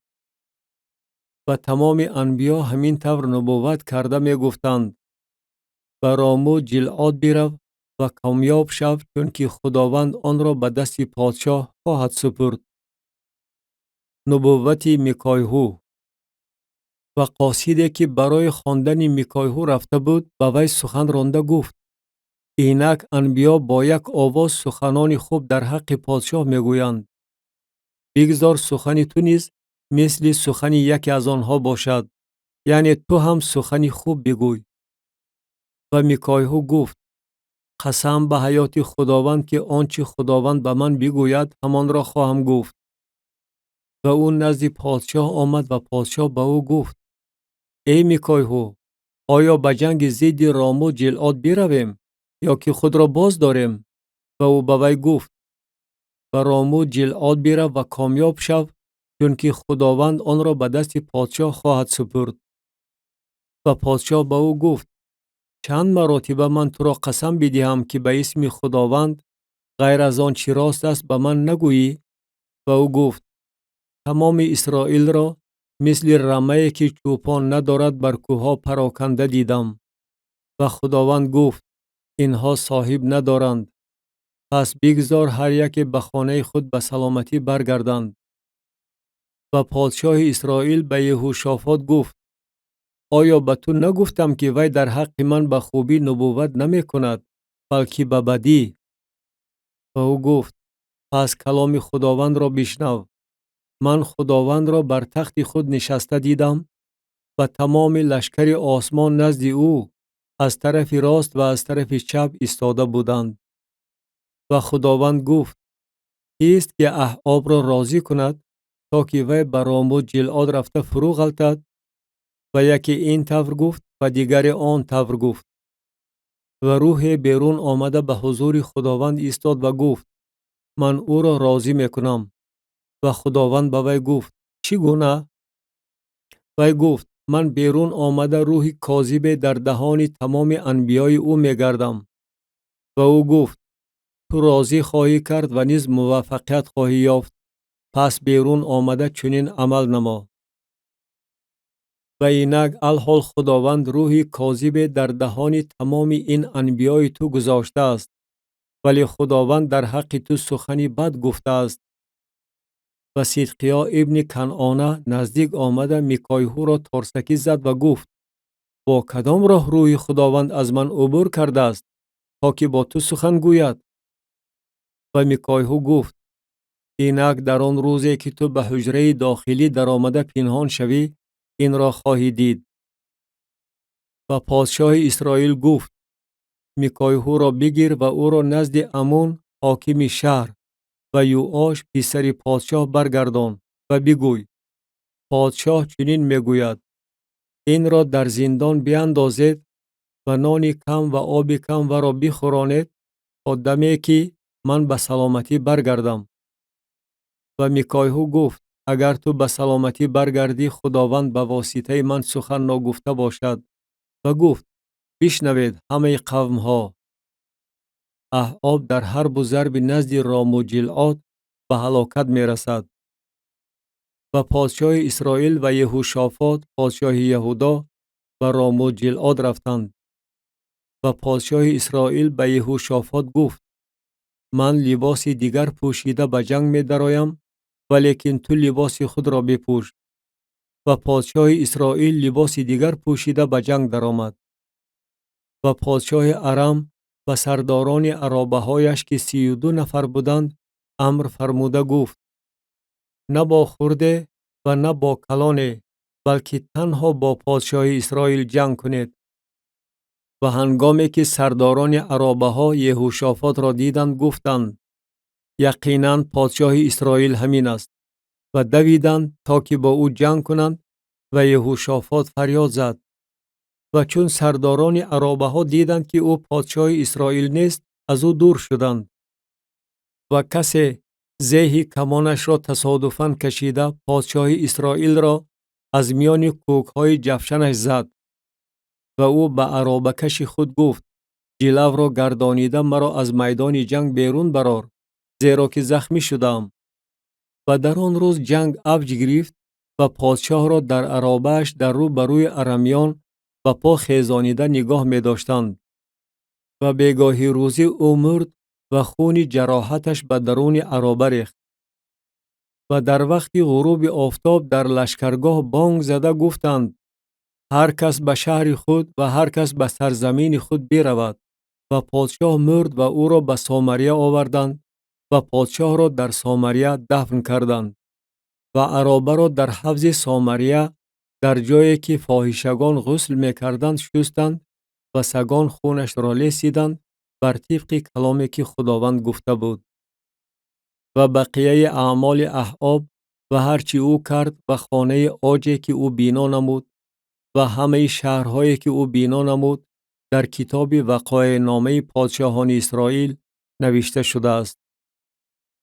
پادشاه شدن احزیا بر اسرائیل و یهوشافاط بر یهودا. و احاب با پدران خود خوابید و پسرش احزیا به جای او پادشاه شد. و یهوشافاط ابن آسا در سال 4 احاب پادشاه اسرائیل بر یهودا پادشاه شد. یهوشافاط در وقت پادشاه شدنش 35 ساله بود و 25 سال در یروشلیم پادشاهی کرد و نام مادرش عزوبا بنت شلحی بود. و او از هر جهت با راه پدرش آسا رفتار می نمود، از آن دور نشده آنچه را که در نظر خداوند راست است به عمل می آورد. اما بلندی ها بر هم داده نشد. قوم هنوز بر بلندی ها قربانی می کردند و بخور می سوزانیدند. و یهوشافاط با پادشاه اسرائیل صلح بست و بقیه اعمال یهوشافاط و کارنمایی که او کرد و جنگ هایی که او برد در کتاب وقایع نامه پادشاهان یهودا نوشته شده است. و بقیه لواطگران را که در ایام پدرش آسا باقی مانده بودند از روی زمین محو کرد. و در ادوم پادشاهی نبود بلکه والی از جانب پادشاه بود. یهوشافاط کشتی های ترشیشی ساخت تا که برای آوردن طلا به اوفیر برود، ولی نرفت، زیرا که کشتی ها در اسیون جابر شکست. آنگاه احزیا ابن احاب به یهوشافاط گفت: بگذار نفکران من با نفکران تو در کشتی ها بروند. ولی یهوشافاط راضی نشد. فوت یهوشافاط. پادشاه شدن یهورام. و یهوشافاط با پدران خود خوابید و با پدران خود در شهر پدرش داوود دفن کرده شد. و پسرش یهورام به جای او پادشاه شد. احزیا ابن احاب در سال 17 یهوشافاط پادشاه یهودا بر اسرائیل در سامریه پادشاه شد و 2 سال بر اسرائیل پادشاهی کرد. و آنچه در نظر خداوند بد بود به عمل می آورد و با راه پدرش و مادرش و با راه یاربعام ابن نبات که اسرائیل را گرفتار گناه گردانیده بود رفتار می نمود. و بعل را عبادت کرده به وی سجده می برد و با هر کاری که پدرش کرده بود خداوند خدای اسرائیل را به غضب آورد.